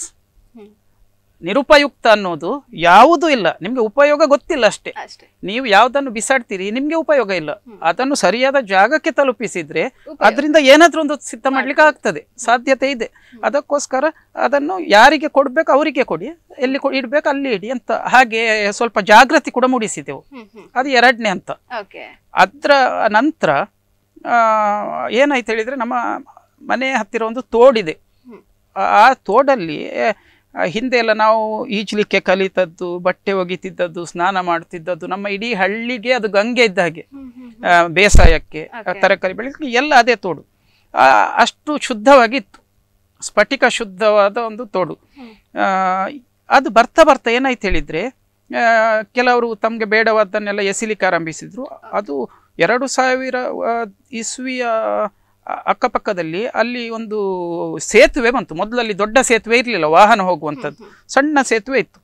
ಅದು ಪಂಚಾಯತ್ನವರ ಮೂಲಕ ನಮ್ಮ ಎಲ್ಲ ಜಾಗವನ್ನು ಕೊಟ್ಟು ಒಂದು ಸೇತುವೆ ಮಾಡಿದೆವು. ಯಾಕಂದ್ರೆ ಅದಾಚೆ ಹಿರೇಬೆಟ್ಟು, ಪೆರ್ನಂಕಿಲದವರಿಗೆ ಮಣಿಪಾಲಕ್ಕೆ ಬರಲಿಕ್ಕೆ ಶಾರ್ಟ್ ಕಟ್ ಅಂತ, ತುಂಬಾ ಹತ್ತಿರದ ದಾರಿ. ಹಾಗೆ ಎಲ್ಲರೂ ಕೊಟ್ಟು ಸೇತುವೆ ಇತ್ತು. ಸೇತುವೆ ಆದ ನಂತರ ಸೇತುವೆಯಲ್ಲಿ ಹೋಗುವ ಪ್ರಯಾಣಿಕರು ಅಲ್ಲೇ ತಮ್ಮ ಬೈಕ್, ಕಾರ್ ಎಲ್ಲ ನಿಲ್ಲಿಸಿ ರಾಶಿ ಕಟ್ಲೆ ಕಸವನ್ನು ತಂದಲ್ಲಿ ಹಾಕಲಿಕ್ಕೆ ನೀರಿಗೆ ಹಾಕುದು. ಅದು ಮಳೆಗಾಲದಲ್ಲಿ ಸೀದಾ ಸಮುದ್ರಕ್ಕೆ ಹೋಗ್ತದೆ, ಬೇಸಿಗೆಯಲ್ಲಿ ರಾಶಿ ಇರ್ತದೆ ಅಲ್ಲಿ, ಯಾರಿಗೂ ಗೊತ್ತಾಗುದಿಲ್ಲ. ಸಂಜೆ ಬೆಳಿಗ್ಗೆ ತಂದು ಹಾಕಿದ್ರೆ ಗೊತ್ತಾಗುದಿಲ್ಲ. ಅದು ನೋಡಿ ನಮ್ಗೆ ಹೊಟ್ಟೆ ಉರಿತಿತ್ತು. ಅದಕ್ಕೆ ಏನ್ ಮಾಡಿದೆವು, ನಾವು ಹೋದೆವು, ನಾನು, ನನ್ನ ಹೆಂಡತಿ ಮತ್ತೆ ಮಗಳು ಹೋದೆವು. ಹೋಗಿ ಅದನ್ನ ನೋಡಿ ನನ್ನ ಅಣ್ಣನ ಮಕ್ಕಳು ಬಂದ್ರು. ಅದು ತೋಡಿಂದ ಎಳ್ದೆಲ್ಲ ಮೇಲೆ ಹಾಕಿ ಅದೇ ತರ ವಿಲೇವಾರಿ ಮಾಡಿ ಪಂಚಾಯತಿಗೆ ಒಪ್ಪಿಸಿದ್ದೆವು. ತೋಡು ಸ್ವಚ್ಛ ಆಯ್ತು. ಹೀಗೆ ಈ ತೋಡು ಮಳೆಗಾಲದಲ್ಲಿ ಕೂಡ ಮೇಲೆಯವರು ಹಾಕಿದ್ದು ಬಂದು ಅಲ್ಲಿ ಬಂದು ಸೇರ್ತದೆ ಒಂದು ಕಡೆ. ಅದನ್ನು ಏನ್ ಮಾಡಿದೆವು ನಾವು, ಅದನ್ನು ಕೂಡ ಎಳ್ದು ಮೇಲೆ ಹಾಕಿದೆವು. ಮಳೆಗಾಲದಲ್ಲಿ ಕೂಡ ಅದನ್ನೆಲ್ಲ ತೆಗೆದು ಈಗ ವರ್ಷಕ್ಕೆ 3 ಸಲ ಅದೇ ತೋಡನ್ನು ನಾವು ಸ್ವಚ್ಛ ಮಾಡ್ತಾ ಇದ್ದೇವೆ. ಹಿಂದಿಗಿಂತ ಒಂದು 60% ಕಡಿಮೆ ಆಗಿದೆ ಈಗ ಅಲ್ಲಿ ಕಸ. ಮತ್ತೆ ಅಲ್ಲಿ ಒಂದು ಬ್ಯಾನರ್ ಹಾಕಿದೆವು, ಇಲ್ಲಿ ಕಸ ಎಸೆಬೇಡಿ ಅಂತ. ಹಾಗೆ ಅಲ್ಲಿ ಆಚೆ ಈಚೆ ಹೋಗ್ತಾ ಇದ್ದವರಿಗೆಲ್ಲ ಮಾತಾಡಿ ಎಲ್ಲ ಮಾಡಿದ್ದೆವು. ಅದು ಅದರಿಂದ ಸುಮಾರು ಸಹಾಯ ಆಗಿದೆ. ಈಗ ಆ ಜಾಗದಲ್ಲಿ ಅಷ್ಟು ಕಸ ಬೀಳ್ತಾ ಇಲ್ಲ, ಆ ತೋಡಿಗೆ ಕೂಡ ಮಾಡಿದೆವು. ಅದರ ನಂತರ ಏನಾಯ್ತು, ಇಲ್ಲಿ ತೋಡಿಗೆ ಹಾಕುವವರು ಸ್ವಲ್ಪ ಹೊರಗಿನವರು, ಇಲ್ಲಿನವರಲ್ಲ, ಅವರಿಗೂ ಹೌದು ಬೇರೆ ಕಡೆಯವರು ಬರ್ತಾರೆ. ಅದಕ್ಕೆ ನಾವೇನ್ ಮಾಡಿದೆವು, ಸ್ವಲ್ಪ ಹೋಗುವ ಊರಿಗೆ ಹೋಗುವ, ಜಾಗೃತಿ ಮೂಡಿಸುವ, ವಿನಂತಿ ಮಾಡುವಂತ. ಅದಕ್ಕೆ ಆಯ್ಕೆ ಮಾಡಿದ ದಿನ 75ನೇ ಸ್ವಾತಂತ್ರ್ಯೋತ್ಸವ. ಸ್ವಾತಂತ್ರ್ಯೋತ್ಸವದ ದಿನ ಭಾರತದ ಧ್ವಜವನ್ನು ಇಟ್ಕೊಂಡು ಕೈಯಲ್ಲಿ ನಾವು 25 ಜನ, ಅಲ್ಲಿ ನಮ್ಗೆ ನಮ್ಮ ಪರಿಸರದವರು ಸೇರಿದ್ರು. ಮೊದಲು ನೀವು, ನಿಮ್ಮ ಹೆಂಡತಿ, ನಿಮ್ಮ ಮಗಳು ಮತ್ತೆ ನಿಮ್ಮ ಮನೆಯವರು ಜಾಯಿನ್, ಹೌದು, ಮತ್ತೆ ನಿಮ್ಮ ಊರಿನವರು ಜಾಯಿನ್, ನಮ್ಮ ಊರಿನವರು ಸೇರಿದ್ರು. ಒಂದು 25 ಜನ ಆಗ್ಬಹುದು, ಎಲ್ಲ ಬರ್ತೇವೆ ಹೇಳಿದ್ರು. ಅದು ಧ್ವಜ ಇಟ್ಕೊಂಡು 75 ಮನೆಗಳಿಗೆ ಹೋದೆವು. ಪ್ರತಿ ಮನೆಗೆ ಹೋಗಿ ಅವರ ಕೈಯಲ್ಲಿ ಧ್ವಜವನ್ನು ಕೊಟ್ಟು, ಏನ್ ಮಾಡ್ತೀರಿ ನೀವು ನಿಮ್ಮ ಕಸವನ್ನು ಹೇಳಿ ಹೇಳಿದ್ರು. ನಾವು ಬಿಸಾಡಬಾರ್ದು, ಹೀಗೆ ಮಾಡಬಾರ್ದು. ಅದಕ್ಕೆ ನಾವು ಹೇಳಿದೆವು, ನಿಮ್ಮಲ್ಲಿ ವಾಹನ ಬರ್ತಾ ಇಲ್ಲದಿದ್ರೆ ಕಸ ಸಂಗ್ರಹದ್ದು ನಾವು ವ್ಯವಸ್ಥೆ ಮಾಡ್ತೇವೆ ಹೇಳಿ ಪಂಚಾಯತಿಗೆ. ಆದರೆ ಕಸವನ್ನು, ನಮ್ಮ ಊರನ್ನು ನಾವು ಸ್ವಚ್ಛ ಇರಬೇಕು. ನಾವು ಏನಂದ್ರೆ ಕ್ಲೀನ್ ಆ್ಯಂಡ್ ಗ್ರೀನ್ ಅಲಂಬಿ. ಯಾಕಂದ್ರೆ ಹೀಗೆ ಒಂದು ಊರನ್ನು ಸರಿ ಮಾಡಿದ್ರೆ, ಹಾಗೆ ಪ್ರತಿ ಊರಿನವರು ಅವರವರನ್ನು ಸರಿ ಮಾಡಿದ್ರೆ ಸ್ವಚ್ಛ ಭಾರತ ಆದ ಹಾಗೆ. ನಾವೇನು ಇಡೀ ಭಾರತದಾದ್ಯಂತ ಹೋಗಿ ಕಸ ಇಕ್ಬೇಕಂದ್ರೆ ನಮ್ಮ ಜಾಗ ಶುದ್ಧವಾಗಿಡುವ. ನೀವು ಬಿಸಾಡಬೇಡಿ ಅಷ್ಟೇ, ನೀವು ಹೆಕ್ಕುದು ಬೇಡ, ಆದ್ರೆ ನೀವು ಬಿಸಾಡಬೇಡಿ, ಆಗ ಹೆಕ್ಬೇಕಂತ ಇಲ್ಲ ಅಷ್ಟೇ. ಅದನ್ನು ಒಂದು ಸರಿಯಾದ ರೀತಿಯಲ್ಲಿ ಇವರಿಗೆ ಒಪ್ಪಿಸಿ ಪಂಚಾಯತಿಗೆ ಅಂತ ಎಲ್ಲರೂ ಒಪ್ಪಿದ್ರು. ಆಯ್ತಾ, ಒಪ್ಪಿದ್ರು. ಅದರ ನಂತರ ಅದು ಸಕ್ಸಸ್ ಆಯ್ತು ಅಂತ ಹೇಳ್ತೇನೆ ನಾನು. ಅದರಲ್ಲಿ ನಾವು ಸಫಲರಾಗಿದ್ದೇವೆ. ಅದು ಇಡೀ ಆಲಂಬಿ ಪರಿಸರದಲ್ಲಿ 80ನೇ ಬಡಗಬೆಟ್ಟು ಗ್ರಾಮಕ್ಕೆ ಕಳೆದ ವರ್ಷ ಸ್ವಚ್ಛ ಗ್ರಾಮ ಅನ್ನುವ ಒಂದು ಪ್ರಶಸ್ತಿ ಕೂಡ ಸಿಕ್ಕಿದೆ. ಅದು ನನ್ನಿಂದ ಅಂತ ನಾನು ಹೇಳುದಲ್ಲ, ಅದು ಪಂಚಾಯತ್ ಕೂಡ ಕೆಲಸ ಮಾಡ್ತಾ ಇದೆ, ಅದರ ಒಟ್ಟಿಗೆ ಜಾಗೃತಿ ಮಾಡ್ತಾ ಇದೆ, ಕಸ ತೆಕೊಳ್ತಾ ಇದ್ದಾರೆ. ಅದು ನಮ್ಗೆ ಸಂತೋಷದ ಸುದ್ದಿ. ಅಂದ್ರೆ ಹಾಗೆ ಆದ್ರಿಂದ ನಮ್ದೇನೋ ಆಳಿಲು ಸೇವೆ, ಅದರಲ್ಲಿ ನಾವು ಕೂಡ ಅದರಲ್ಲಿ ಒಂದು ಭಾಗ ಅಲ್ಲ. ಸಂತೋಷ ಆಯ್ತು. ಈಗ ತುಂಬಾ ಕಮ್ಮಿ ಆಗಿದೆ, ಆದ್ರೂ ಇನ್ನು ತುಂಬಾ ಮಾಡ್ಲಿಕ್ಕಿದೆ ಕೆಲಸ. ಅದು ಆಲಂಬಿ ಬಿಟ್ಟು ನಾವು ಸ್ವಲ್ಪ ಹೊರಗೆ ಹೋದೆವು. ಈ ಪರ್ಕಳ, ಮಣಿಪಾಲ, ಒಂದು 5 ಕಿಲೋಮೀಟರ್ ಪರಿಸರದಲ್ಲಿ. ಅದು ಹೆಚ್ಚಾಗಿ ವೀಕೆಂಡ್ಸ್ ನಮ್ಗೆ ಯಾವಾಗ ಬಿಡುವು ಇರ್ತದೆ, ಅದಕ್ಕೋಸ್ಕರ ರಜೆ ಎಲ್ಲ ಹಾಕುದಿಲ್ಲ. ಇದನ್ನ ನೀವು ಲಾಕ್ಡೌನ್ ಟೈಮ್ ಅಲ್ಲಿ ಮಾಡಿದ್ರಾ ಅಲ್ಲ, ಇದು ನಂತರ, ಅದರ ನಂತರ 20 ಇಷ್ಟೆಲ್ಲ ನಾವು 2020ರಲ್ಲಿ ಸಾಮಾನ್ಯ ಮಾಡಿದ್ದೆವು ಈ ಕೆಲಸ. ಆದ್ರೆ ಇತ್ತೀಚಿನ ದಿನಗಳಲ್ಲಿ 23, 24, 25 ಈ ಇದರಲ್ಲಿ ಪ್ರತಿ ರಾಷ್ಟ್ರೀಯ ಹಬ್ಬದ ದಿನ, ರಜಾ ದಿನಗಳಲ್ಲಿ ಎಷ್ಟಾಗ್ತದೆ ಅಷ್ಟು. ಮತ್ತೆ ಯೋಗ ದಿನಾಚರಣೆ ದಿನ, ರಾಷ್ಟ್ರೀಯ ಯೋಗ ದಿನಾಚರಣೆಯ ದಿನ ನಾನು, ನನ್ನ ಹೆಂಡತಿ, ನನ್ನ ಮಗಳು ಎಲ್ಲೆಲ್ಲಿ ಬ್ಲ್ಯಾಕ್ ಸ್ಪಾಟ್ ಅನ್ನುವಂಥದ್ದಿದೆ. ಬ್ಲ್ಯಾಕ್ ಸ್ಪಾಟ್ ಅಂದ್ರೆ ಗೊತ್ತಲ್ಲ, ಬೇಕಾದಷ್ಟು ಕಸ ರಾಶಿ ಹಾಕುವ ಡಂಪಿಂಗ್ ಯಾರ್ಡ್ಸ್ ಬ್ಲ್ಯಾಕ್ ಸ್ಪಾಟ್ ಇರುವಲ್ಲಿ, ಅಲ್ಲಿಗೆ ಹೋಗಿ ಬ್ಲ್ಯಾಕ್ ಸ್ಪಾಟ್ ಯೋಗಾಸನ ಅಂತ ಮಾಡಿದೆವು. ಅಲ್ಲೇ ಎಲ್ಲಿ ಕಸ ಇದೆ ಅದರಲ್ಲೇ ಕೂತು ಯೋಗಾಸನ ನೋಡುವವ್ರು ನೋಡ್ಲಿ, ಅವರಿಗೆ ಸ್ವಲ್ಪ ಎಣಿಸ್ಲಿ, ಫೀಲ್ ಬರಲಿ, ಇದು ಸರಿಯಲ್ಲ ಇಂಥ ಜಾಗಗಳು ಅನ್ನುವಂಥಕ್ಕೆ. ಅದೊಂಥರ ಪ್ರೊಟೆಸ್ಟ್ ಅಂತ, ಏನು ಪ್ರತಿಭಟನೆ ಅಂತಲೂ ಹೇಳ್ಬೋದು, ಜಾಗೃತಿ ಅಂತಲೂ ಹೇಳ್ಬೋದು, ನಮ್ಮ ಹಠ ಅಂತಲೂ ಹೇಳ್ಬೋದು. ನೀವು ಏನ್ ಬೇಕಾದ್ರೆ ಕರೀರಿ, ಆದ್ರೆ ನಮ್ಗೊಂದು ಜನರದನ್ನು ನೋಡ್ಬೇಕು, ಅದಕ್ಕೆ ಹೌದು ಹಾಟ್ಸ್ಪಾಟ್ ಯೋಗಾಸನ ಅಂತ. ಅದು ಎಲ್ಲ ಕಡೆ ಸುಮಾರು ಒಂದು 5 ಕಿಲೋಮೀಟರ್ ಮಣಿಪಾಲದಿಂದ ಹಿಡಿದು ಪರ್ಕಳ, ಆಲಂಬಿ, ಬಡಗಬೆಟ್ಟಿನ ಹಲವಾರು ಕೆಲವು ಜಾಗಗಳಲ್ಲಿ ಮಂಚುಕೋಡಿ ಅಂತ ಹೇಳಿ ಎಲ್ಲ ಮಾಡಿದೆವು. ಮಾಡಿ ಏನು ಮಾಡ್ತೇವೆ, ವಾಟ್ಸಪ್, ಫೇಸ್ಬುಕ್, ಏನೇನು ಸಾಮಾಜಿಕ ಮಾಧ್ಯಮಗಳಿದ್ದಾವೆ ಅದರ ಮೂಲಕ ನಮ್ಮ ಯಾರು ನಮ್ಮ ಹತ್ತಿರದ ಸಂಬಂಧಿಕರ ಅಥವಾ ನಮ್ಮ ಮಿತ್ರರು ಎಲ್ಲರಿಗೆ ಹಂಚಿಬಿಟ್ಟೆವು. ಹಾಗಾಗಿ ಜನರಲ್ಲಿ ಸ್ವಲ್ಪ ಜಾಗೃತಿ ಅದು ಕೂಡ ಕೊಡ್ತದೆ. ಅಂದ್ರೆ 2ನೇ ಸಲ ಯೋಚನೆ ಮಾಡು, ಬಿಸಾಡುವ ಮೊದಲು ಬರ್ಬಹುದು ಅನ್ನುವ ಆಶಾಭಾವನೆಯಿಂದ ಮಾಡಿದೆವು. ಈಗ ಮಾಡ್ತಾ ಇದ್ದೇವೆ, ಅದರ ನಂತರ ಅದನ್ನೇ ಮುಂದುವರಿಸ್ತಾ ಇದ್ದೇವೆ. ಹಾಗೆ ಎಲ್ಲಾದ್ರೂ ಹೋದ್ರೆ, ಈಗ ಬೀಚಿಗೆ ಹೋಗ್ತೇವೆ, ಮಲ್ಪೆ ಬೀಚ್, ಎಲ್ಲಿ ಬೀಚ್, ಅಲ್ಲಿ ಕಸ ನೋಡ್ಲಿಕ್ಕೆ ಆಗುದಿಲ್ಲ. ಅದು ಇದ್ದ ಕಸ ಬಂದು ರಾಶಿ ಬಿದ್ದಲ್ಲಿ ನಮ್ಗೆ ಹೋಗ್ಲಿಕ್ಕೆ ಆಗುದಿಲ್ಲ, ಸಮುದ್ರಕ್ಕೆ ಹೇಸಿಗೆ ಆಗ್ತದೆ. ಅಲ್ಲಿಗೆ ಹೋದ್ರೆ ಅಲ್ಲಿ ಒಂದು 10 ನಿಮಿಷ ಆದ್ರೂ ಹೋದದ್ದಕ್ಕೆ ಅಲ್ಲಿ ನಾವು ಕಸವನ್ನು ಹೆಕ್ಕಿ ತರುವ ಹಾಗೆ ವಿಲೇವಾರಿ ಮಾಡುವಾಗಿಲ್ಲ. ಆದ್ರೆ ಅಲ್ಲಿ ಬೀಚಲ್ಲಿ ಇದ್ದ ಕಸವನ್ನು ತೆಗೆದು ಒಂದು ಮೂಲೆಗಾದ್ರೂ ಹಾಕಿ ಅಲ್ಲಿಂದ ಅಷ್ಟು ಜಾಗ ಬೇರೆಯವರಿಗೆ ಇಳಿಲಿಕ್ಕೆ ಒಂದು ಆಗಬಹುದು ಅನ್ನುವ ಹಾಗೆ ಮಾಡಿ, ಅಥವಾ ಬೀಚಲ್ಲಿ ಸಿಕ್ಕಿದ ಬಾಟ್ಲಿ, ಈಗ ಮಲ್ಪೆ ಬೀಚಲ್ಲಿ ತುಂಬಾ ಚಂದ ಮಾಡಿದ್ದಾರೆ. ಎಲ್ಲಿ ನೋಡಿದ್ರಲ್ಲಿ ಕಸದ ಟ್ರ್ಯಾಶ್ ಕ್ಯಾನ್ಸ್, ಡ್ರಮ್ಸ್ ಇಟ್ಟಿದ್ದಾರೆ ಕಸ. ಅಲ್ಲಿ ನಾನು ಹೋದ ಕೂಡಲೇ ಒಂದು 10 ಬಾಟ್ಲಿ ಆದ್ರೂ ಹೆಕ್ಕಿ ಅದಕ್ಕೆ ಹಾಕಿ ಬರುದು. ಹಾಗೆ ತಿಮ್ಮಕ್ಕ ಪಾರ್ಕಿಗೆ ಹೋಗಿದ್ದೆ, ಕಸದ ಬುಟ್ಟಿ ಇಟ್ಟಿದ್ದಾರೆ, ಆದ್ರೆ ಹಾಕುವವರು ಬುಟ್ಟಿ ಒಳಗೆ ಹಾಕುದಿಲ್ಲ, ಎಲ್ಲೋ ಬಿಸಾಡಿ ಹೋಗ್ತಾರೆ, ಅಕ್ಕಪಕ್ಕದಲ್ಲೆಲ್ಲ ಬಿಸಾಡಿ, ಅಷ್ಟು ಹತ್ತಿರ ಇದೆ. ಜನರಿಗೆ ಯಾಕೆ ಅರ್ಥ ಆಗುದಿಲ್ಲ ಅಂತ ಅಂಥದ್ದೆಲ್ಲ ನೋಡಿದ್ರೆ ನಾನು ಹೆಕ್ಕಿ ಅಲ್ಲಿ ಹಾಕಿ ಬರ್ತೇನೆ. ಅಲ್ಲಿ ನೋಡುವವ್ರು ನೋಡ್ತಾರೆ, ಇವ ಎಂತ ಯಾರಿವ, ಯಾಕೆ ಇವ ಹೆಕ್ತಾ ಇದ್ದ. ಗೊತ್ತಾಗ್ತದೆ, ಗೊತ್ತಾಗದೆ ನನಗೆ ಮನಸ್ತೃಪ್ತಿ ಆಯ್ತಲ್ಲ. ಹಾಗೆ ಹೀಗೆ ಸ್ವಚ್ಛ ಭಾರತ ಅನ್ನುವ ಒಂದು ಕೆಲಸ ನಡೀತಾ ಇದೆ. ಇದು ನಾನೇನು ಪ್ರಧಾನಮಂತ್ರಿಗಳನ್ನು ಮೆಚ್ಚಿಸ್ಬೇಕಂತಲ್ಲ, ಯಾರನ್ನು ಮೆಚ್ಚಿಸ್ಬೇಕಂತಲ್ಲ, ಒಟ್ಟು ನಮ್ಮ ಊರು ಹಸಿರಾಗಿರ್ಬೇಕು, ಸ್ವಚ್ಛವಾಗಿರ್ಬೇಕು, ಊರಿಗೆ ಒಳ್ಳೇದಾಗಬೇಕು. ನನಗೆ ಒಳ್ಳೇದಾದ್ರೆ ಊರಿಗೆ ಒಳ್ಳೇದಾಗ, ಊರಿನವ್ರಿಗೆ ಒಳ್ಳೇದಾದ್ರೆ ನನಗೆ ಒಳ್ಳೇದಾಗ್ತದೆ ಅನ್ನೋ ಹಾಗೆ ಆ ಕಾನ್ಸೆಪ್ಟ್ ಅಲ್ಲಿ ಮಾಡ್ತಾ ಇದ್ದೇನೆ ಅಷ್ಟೇ. ಸರ್, ನೀವು ಮಾತಾಡುವಾಗ ಹೇಳಿದ್ರಿ ನಂಗೆ ಚಿಕ್ಕ ವಯಸ್ಸಿನಿಂದಲೇ ಇದೊಂದು ಆಸೆ ಇತ್ತು ಪರಿಸರವನ್ನ ಸ್ವಚ್ಛಗೊಳಿಸ್ಬೇಕಂತ. ಸೊ ಕೆಲವರಿಗೆ ಏನಾಗ್ತದೆ ಅಂತ ಹೇಳಿದ್ರೆ ಅವರು ಬೆಳೆದಂತಹ ವಾತಾವರಣವೇ ಹಾಗಿರ್ತದೆ. ಆ ವಾತಾವರಣದಲ್ಲಿ ತಾವೇನಾದ್ರೂ ಬೆಳೆದಿದ್ದೀರಾ, ಅಥವಾ ನಿಮ್ಮ ಮನೆಯಲ್ಲಿ ಯಾರಿಗಾದ್ರೂ ಈ ತರ ಇಂಟ್ರೆಸ್ಟ್ ಏನಾದ್ರೂ ಇದ್ದಿತ್ತಾ ಅಂತ ಮುಂಚೆ, ಅಥವಾ ನಿಮ್ಮ ಶಾಲೆಯಲ್ಲಿ ಈ ತರ ಒಂದು ಡೈಲಿ ಸ್ವಚ್ಛಗೊಳಿಸ್ಬೇಕಂತ ಅಂತ ಹೇಳ್ತಾ ಇದ್ರು. ಸೊ ಹಾಗಾಗಿ ನಿಮ್ಗೆ ಬಂತ ಇದೊಂದು ಆಸೆ? ಹೌದು, ಇದೇನು ಜನ್ಮಜಾತವಾದ ಹುಟ್ಟಿನಿಂದ ಬಂದ ಇದಲ್ಲ. ಸ್ವಚ್ಛ ಭಾರತ ಅಥವಾ ಸ್ವಚ್ಛತೆ ಮಾಡ್ಬೇಕನ್ನುವಂಥದ್ದು ಅಥವಾ ಪ್ರಧಾನಮಂತ್ರಿಗಳು ಸ್ವಚ್ಛ ಭಾರತ ಯೋಜನೆಯನ್ನು ಘೋಷಿಸಿದ ನಂತರವೂ ಬಂದದಲ್ಲ. ಚಿಕ್ಕಂದಿನಲ್ಲಿ ನಾನು ಮೊದಲು ಹೇಳಿದಾಗೆ ಶಾಲಾ ದಿನಗಳಲ್ಲಿ ಶಾಲೆಯಲ್ಲಿ ಸ್ವಚ್ಛತೆ ಮಾಡಬೇಕು ಅನ್ನೋದಿತ್ತು. ಒಬ್ಬ ಆರೋಗ್ಯ ಮಂತ್ರಿ ಅಂತ ಮಾಡ್ತಿದ್ರು. ಹಾಗೆ ಅಲ್ಲಿ ಸ್ವಚ್ಛತೆ ಇರಬೇಕು, ನಾವು ನಮ್ಮನ್ನು ಸ್ವಚ್ಛವಾಗಿ ಇಟ್ಕೊಳ್ಬೇಕು, ಶಾಲೆಯನ್ನು ಸ್ವಚ್ಛಗೊಳಿಸಬೇಕು, ಮನೆಯನ್ನು ಸ್ವಚ್ಛಗೊಳಿಸಬೇಕು, ಅಕ್ಕಪಕ್ಕವನ್ನು ಸ್ವಚ್ಛಗೊಳಿಸಬೇಕು. ಆಗ್ಲೇ ಆಗಿದೆ ಪಾಠ, ಅದನ್ನು ಮಾಡ್ತಿದ್ದೆ. ಆದರೆ ಚಿಕ್ಕಂದಿನಲ್ಲಿ ಪ್ರಾಥಮಿಕ ಶಾಲೆಗಿಂತ ಮತ್ತೆ ಮುಂದೆ ಬಂದ ಹಾಗೆ ನಾನು MGM ಅಲ್ಲಿ 3 ವರ್ಷ ಕಲ್ತಿದ್ದೇನೆ. BSc ಮಾಡಿದ್ದು MGM ಅಲ್ಲಿ.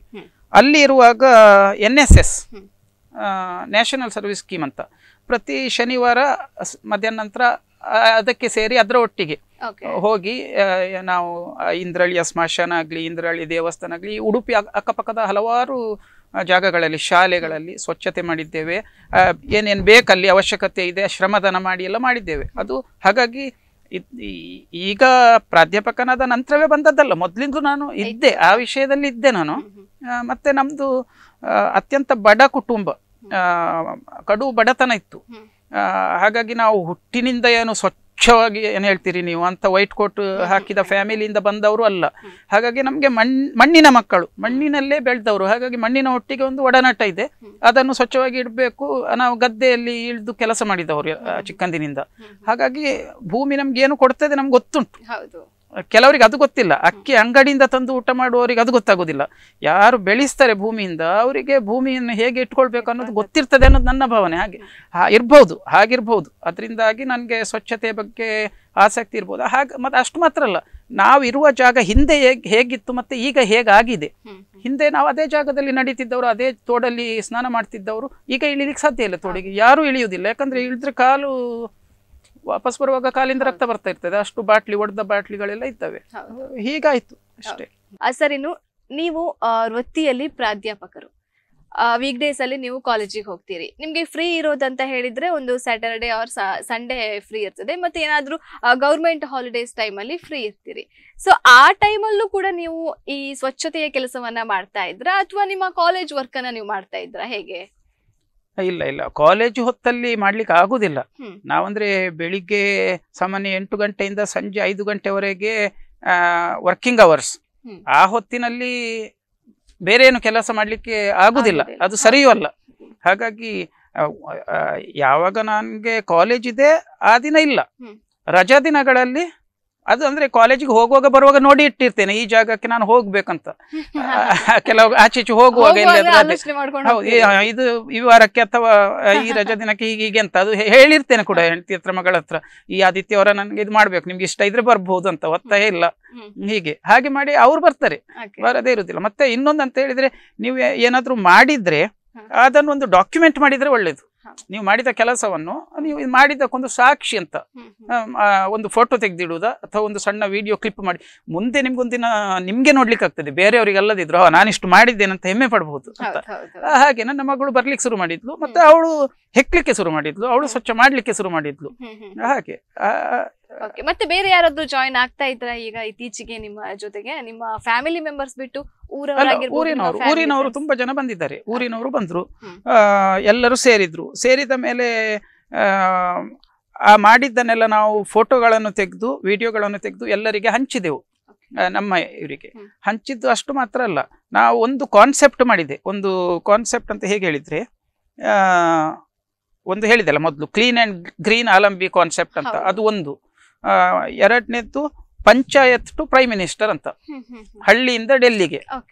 ಅದು ಏನು ಹೇಳಿದ್ರೆ, ನಾವು ಏನು ಕೆಲಸ ಮಾಡ್ತೇವೆ ಇಲ್ಲಿ ಅದರದ್ದು ಒಂದು ಸಣ್ಣ ರಿಪೋರ್ಟ್ ಅನ್ನು ಪ್ರಧಾನಮಂತ್ರಿಗಳ ಕಚೇರಿಗೆ ತಲುಪಿಸುವುದು, ಅಂದ್ರೆ ಟ್ಯಾಗ್ ಮಾಡುದು. ನಾನೀಗ ಪ್ರತಿಯೊಂದನ್ನು ಕೂಡ ಹೌದು, ನಾನೀಗ ಟ್ವೀಟ್ ಮಾಡ್ತೇನೆ, ಇವತ್ತು ಇಲ್ಲಿ ಸ್ವಚ್ಛ ಭಾರತ ಆಯ್ತು, ನಮ್ಮದಿಷ್ಟು ಕೆಲಸ ಆಯ್ತು.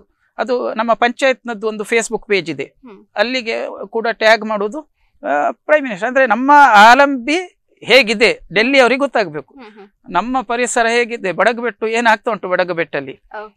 ಹೌದು, ಅದ್ರ ಒಟ್ಟಿಗೆ ನಾನು ಆಗಾಗ ಬರೀತಾ ಇರ್ತೇನೆ ಪಂಚಾಯತ್ ಇದಕ್ಕೆ, ಆಫೀಸಿಗೆ, ನಮ್ಮ ಪಂಚಾಯತಿಗೆ, ನಮ್ಮ ಗ್ರಾಮಕ್ಕೆ ಏನಾಗಬೇಕು ಅಂತ. ಆಗ ಕೇಳಿದ್ದೆ ಕೊರೋನಾ ಟೈಮಲ್ಲಿ 2 ಆಂಬ್ಯುಲೆನ್ಸ್ ಮತ್ತೆ 2 ಕಸ ಸಂಗ್ರಹದ ವಾಹನಗಳು, ಕಸ ಸಂಗ್ರಹದ ವಾಹನ ಕಳಿಸಿದ್ದಾರೆ, ಬಂದಿದೆ ಪಂಚಾಯತಿಗೆ. ಆಂಬ್ಯುಲೆನ್ಸ್ ಇನ್ನು ಬರ್ಲಿಲ್ಲ, ಅದಂದ್ರೆ ಆ ಟೈಮಲ್ಲಿ ಬೇಕಿತ್ತು ಕೊರೋನಾ ಟೈಮಲ್ಲಿ, ಈಗ ಅಷ್ಟಗತ್ಯ ಇಲ್ಲ ಆಯ್ತಾ. ಅದಕ್ಕೆ ಏನಾಯ್ತು, ಅಲ್ಲಿ ನಾವು ಸ್ವಚ್ಛ ಭಾರತದ ಫೋಟೋಗಳನ್ನೆಲ್ಲ ಕಳಿಸಿದ್ದೆ, ವಿಡಿಯೋಗಳನ್ನು. ಅದು ಪ್ರಧಾನಮಂತ್ರಿಯವರ ಇದರ ಒಂದು ಪೋರ್ಟಲ್ ಇದೆ, ಸ್ವಚ್ಛ ಭಾರತ್ ಪೋರ್ಟಲ್ ಅಂತ, ಅದರಲ್ಲಿ ನಮ್ಮ ಕೆಲಸದ ಒಂದು ವರದಿ ಬಂತು. ಅದು ಒಂದು ನಮ್ಗೆ ಹೆಮ್ಮೆ. ಹೌದು, ಅಂದ್ರೆ ಒಂದು ಪ್ರತಿಫಲ ಸಿಕ್ಕಿದೆ, ಹೌದು, ಗುರುತಿಸಿದ್ರಂತ, ನೀವು ಮಾಡಿದ ಕೆಲಸಕ್ಕೆ ಒಂದು ಮನ್ನಣೆ ಸಿಕ್ಕಿತು ಅಥವಾ ಆಥರೈಸೇಷನ್ ಸಿಕ್ಕಿತು ಅಂತ ಹೇಳಿ ಖುಷಿ ಆಯ್ತು. ಅದರ ನಂತರ ಮತ್ತೆ ಒಂದು 23ರಲ್ಲಿ ಕೇಂದ್ರೀಯ ಜಲಜೀವನ್ ಮಿಷನ್ ಅಂತ ಅವರು ಒಂದು ಸ್ಪರ್ಧೆ ಏರ್ಪಡಿಸಿದ್ರು. ನೀವು ಕನ್ಸರ್ವೇಷನ್ ಆಫ್ ಕ್ಲೀನ್ ವಾಟರ್, ಅಂದ್ರೆ ಪ್ರಾಕೃತಿಕ ಶುದ್ಧ ಜಲಮೂಲಗಳನ್ನು ಹೇಗೆ ಉಳಿಸಿಕೊಳ್ತೀರಿ, ಏನು ಮಾಡಿದ್ದೀರಿ ಅದಕ್ಕೋಸ್ಕರ. ಒಳ್ಳೆ ಕಾನ್ಸೆಪ್ಟ್ ಅದು. ನೀವೇನಾದ್ರೂ ಒಳ್ಳೆ ಕೆಲಸ ಮಾಡಿದ್ದಿದ್ರೆ ನಮ್ಗೆ ಕಳಿಸಿ, ಅದೊಂದು ತರ ಸ್ಪರ್ಧೆ ಅಂತ, 5 ನಿಮಿಷದ ವಿಡಿಯೋ ಮಾಡಿ ಕಳಿಸಿ ಅಂತ. ಅದು ನಮ್ಗೇನು ಕಷ್ಟವೇ ಇಲ್ಲ, ನಾವು ಏನೇನು ಮಾಡ್ತಾ ಇದ್ದೇವೆ ಅದ್ರದ್ದು ನಮ್ಮ ಹತ್ರ ಫೋಟೋ ವಿಡಿಯೋ ರೆಡಿ ಉಂಟು. ಅವುಗಳನ್ನೆಲ್ಲ ಒಟ್ಟು ಮಾಡಿ ಒಂದು 5 ನಿಮಿಷದ ವಿಡಿಯೋ ಮಾಡಿ ಕಳಿಸಿದೆ ನಾನು. ಬರುವ 1 ತಿಂಗಳು ಬಿಟ್ಟು ನೋಡ್ತೇನೆ, ನಮ್ಗೆ ಪ್ರೈಸ್ ಬಂದಿದೆ, ಅದರಲ್ಲಿ ವಿ ಆರ್ ದ ವಿನ್ನರ್ಸ್. ಅದನ್ನ ಏನ್ ಹೇಳ್ತಾರೆ, ವಾಟರ್ ಹೀರೋಸ್ ಆಫ್ ಇಂಡಿಯಾ. ನಮ್ಮ ಇಡೀ ಗ್ರೂಪ್ ಈಗ ಆಲಂಬಿಯಲ್ಲಿ ನಾವು ಯಾರೆಲ್ಲ ಸ್ವಚ್ಛ ಮಾಡ್ತಾ ಇದ್ದೇವೆ, ನಾವು ಹೆಮ್ಮೆಯಿಂದ ಹೇಳ್ಬೋದು ನಾವು ವಾಟರ್ ಹೀರೋಸ್ ಆಫ್ ಇಂಡಿಯಾ ಅಂತ. ಅಂದ್ರೆ ನಾವು ಭಾರತದ ಜಲನಾಯಕರು, ನಾವೇನೋ ಕೆಲಸ ಅದೊಂದು ನಮ್ಗೆ ಈಗ ನಮ್ಮ ಕೈಯಲ್ಲಿ ಉಂಟದು ಸರ್ಟಿಫಿಕೇಟ್. ಹಾಗೆ ಖುಷಿ ಆಯ್ತು. ಹೀಗೆ ಕೆಲಸ ಮಾಡಿ ನೀವು ಪ್ರಶಸ್ತಿಗೋಸ್ಕರ ಕೆಲಸ ಮಾಡಿದ್ದಲ್ಲ, ಕೆಲಸ ಮಾಡಿದ್ದಕ್ಕೋಸ್ಕರ ಪ್ರಶಸ್ತಿ ಸಿಕ್ಕಿತ್ತು ಅಂತ ಹೇಳಿದ್ರೆ, ಹಾಗೆ ನೀವು ಸುದ್ದಿ ಮಾಡ್ಬೇಕಂತ ಕೆಲಸ ಮಾಡುದಲ್ಲ, ನೀವು ಮಾಡಿದ ಕೆಲಸವೇ ಸುದ್ದಿ ಆಯ್ತು ಅಂತ ಹೇಳಿದ್ರೆ ಅದು ಖುಷಿ ಆಗ್ತದಲ್ಲ, ಅಷ್ಟೇ. ಹಾಗೆ ಸರ್, ಇದೆಲ್ಲದರ ನಡುವೆ ನಿಮಗೆ 10 ಬಾರಿ ಅತ್ಯುತ್ತಮ ಶಿಕ್ಷಕ ಪ್ರಶಸ್ತಿ ಕೂಡ ಲಭಿಸಿದೆ ಸರ್. ಇನ್ನಷ್ಟು ಸಾಧನೆಗಳು ಇದೆ, ಅದನ್ನ ನಿಮ್ಮ ಬಾಯಿಯಿಂದನೇ ನಾವು ಕೇಳ್ತೇವೆ ನಮ್ಮ ವೀಕ್ಷಕರಿಗೆ. ಸರ್, ಏನ್ ಹೇಳಲಿಕ್ಕೆ ಇಷ್ಟಪಡ್ತೀರಿ? ಆಗ್ಲಿ, ಈಗ ಸಾಧನೆ ಅಂತ ಹೇಳುದು ಸರಿ ಆಗ್ಲಿಕ್ಕಿಲ್ಲ. ಯಾಕಂದ್ರೆ ನಾನು ಏನು ಮಾಡಿದ್ದಿದ್ರು ಸಾಧನೆಗಳು ಅಂತ ಏನು ಸಮಾಜ ಗುರುತಿಸ್ತದೆ ಅದು ಹೊಟ್ಟೆಪಾಡಿಗಾಗಿ ಮಾಡಿದ್ದು. ಸತ್ಯ ಹೇಳ್ಬೇಕಾದ್ರೆ ಅತ್ಯಂತ ಬಡ ಕುಟುಂಬ, ನನ್ಗೊಂದು ಹೊಟ್ಟೆ ಬಟ್ಟೆ ಮನೆ ಇಷ್ಟಕ್ಕೋಸ್ಕರ ಮಾಡ್ತಾ ಹೋದೆ. ಅದು ಮಾಡಿದ್ದೆಲ್ಲ ಸಾಧನೆ ಅಂತ ಆಯ್ತು ಅಷ್ಟೇ. ಉದಾಹರಣೆಗೆ ಪ್ರಾಧ್ಯಾಪಕನಾಗಿ ಮಕ್ಕಳಿಗೆ ಕಲಿಸಬೇಕು, ನನ್ನಿಂದ ಎಷ್ಟು ಆಯ್ತು ಅಷ್ಟು, ಅವರಿಂದ ಲೆಕ್ಕಕ್ಕಿಂತ ಜಾಸ್ತಿ ಅಪೇಕ್ಷೆ ಮಾಡಿದೆ. ನನಗೆ ಸಿಕ್ಕಿದ ಸಂಬಳಕ್ಕಿಂತ ಹೊರತಾಗಿ ಏನನ್ನು ಅಪೇಕ್ಷೆ ಮಾಡದೆ ಅವರಿಗೆ ಕಲಿಸ್ಬೇಕು. ಯಾಕಂದ್ರೆ ಚಿಕ್ಕಂದಿನಿಂದ ನನಗೆ ಟ್ಯೂಷನಿಗೆ ಹೋಗುವ ಅವಕಾಶ ಇಲ್ಲ ಅಂದ್ರೆ ಹಣ ಇಲ್ಲ. ಎಷ್ಟಂದ್ರೆ ನಾನು MGMಗೆ ಹೋಗುವಾಗ ದಿನಕ್ಕೆ 3 ರೂಪಾಯಿ ಖರ್ಚು ಮಾಡಿದ್ದು. 2 ರೂಪಾಯಿ ಮಧ್ಯಾಹ್ನದ ಊಟ, 1 ರೂಪಾಯಿ ಬಸ್ಸಿಗೆ, ಅದು ಬಿಟ್ಟು ಏನಿಲ್ಲ.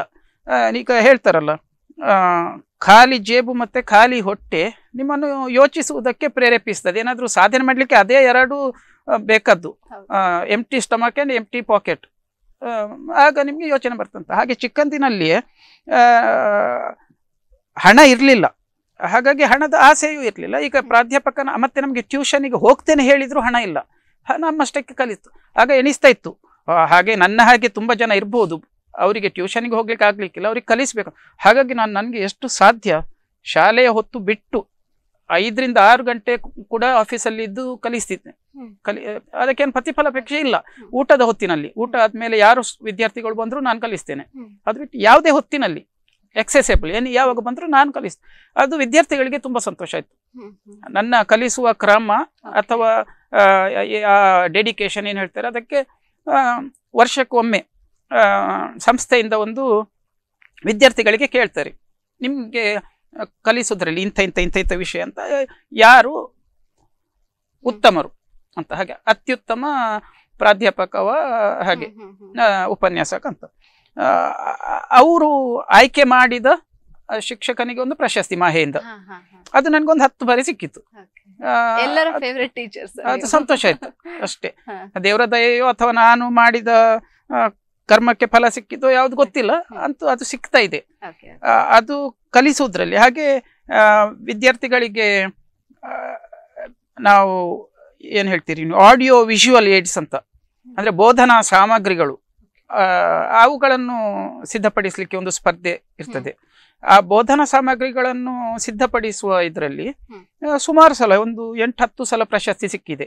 ಅಂದ್ರೆ ಯಾವುದು ನಮ್ಗೆ ಈಗ ಕಣ್ಣಿನ ಚಲನೆ, ಅದು ನಾವು ಅಂಗರಚನಾ ಶಾಸ್ತ್ರದಲ್ಲಿ ನಾನು ಒಂದು ಹೆಣದ ಮೇಲೆ ಕಣ್ಣಿನ ಚಲನೆ ತೋರಿಸ್ಲಿಕ್ಕೆ ಆಗುದಿಲ್ಲ. ಅಂದ್ರೆ ನನ್ನ ಕೆಲಸ ಏನು, ದೈನಂದಿನ ಕೆಲಸ, ಹೆಣವನ್ನು ಸೀಳಿ ಮಕ್ಕಳಿಗೆ ಅದರಲ್ಲಿ ಒಳಗೆ ಇರುವ ಭಾಗಗಳನ್ನು ತೋರಿಸಿ ಅವುಗಳ ಕಾರ್ಯಕ್ಷಮತೆ ಏನೇನ್ ಮಾಡ್ತವೆ ಅನ್ನೋದನ್ನೆಲ್ಲ ವಿವರಿಸುವುದು.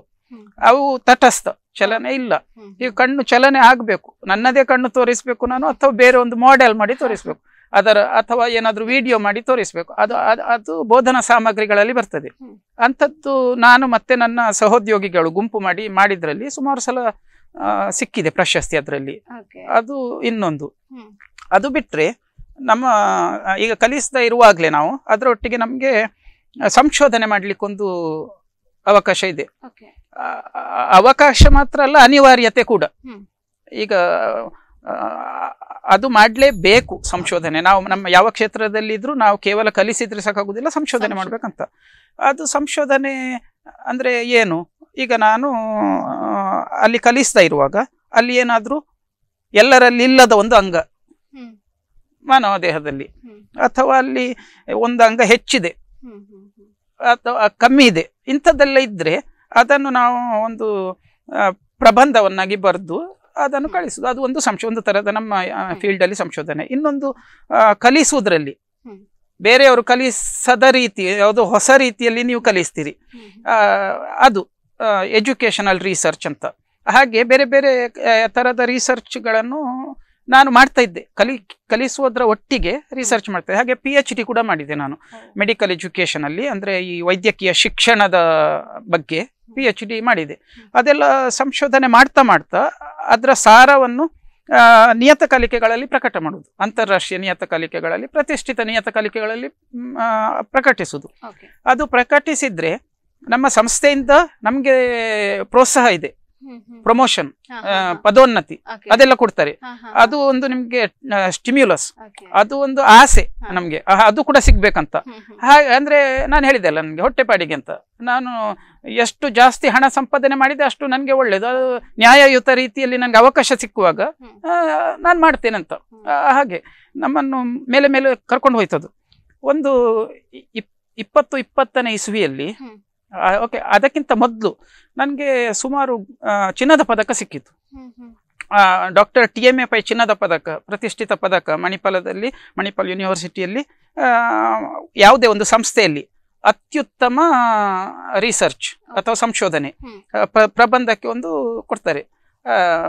ಅದು ಸಿಕ್ಕಿತ್ತು, TMA ಪೈ ಗೋಲ್ಡ್ ಮೆಡಲ್. ಮತ್ತೆ ರಾಜ್ಯ ಮಟ್ಟದ 2 ಚಿನ್ನದ ಪದಕ ಸಿಕ್ಕಿತು ರಾಜ್ಯ ಮಟ್ಟದಲ್ಲಿ ನನ್ನ ಸಂಶೋಧನೆಗೆ.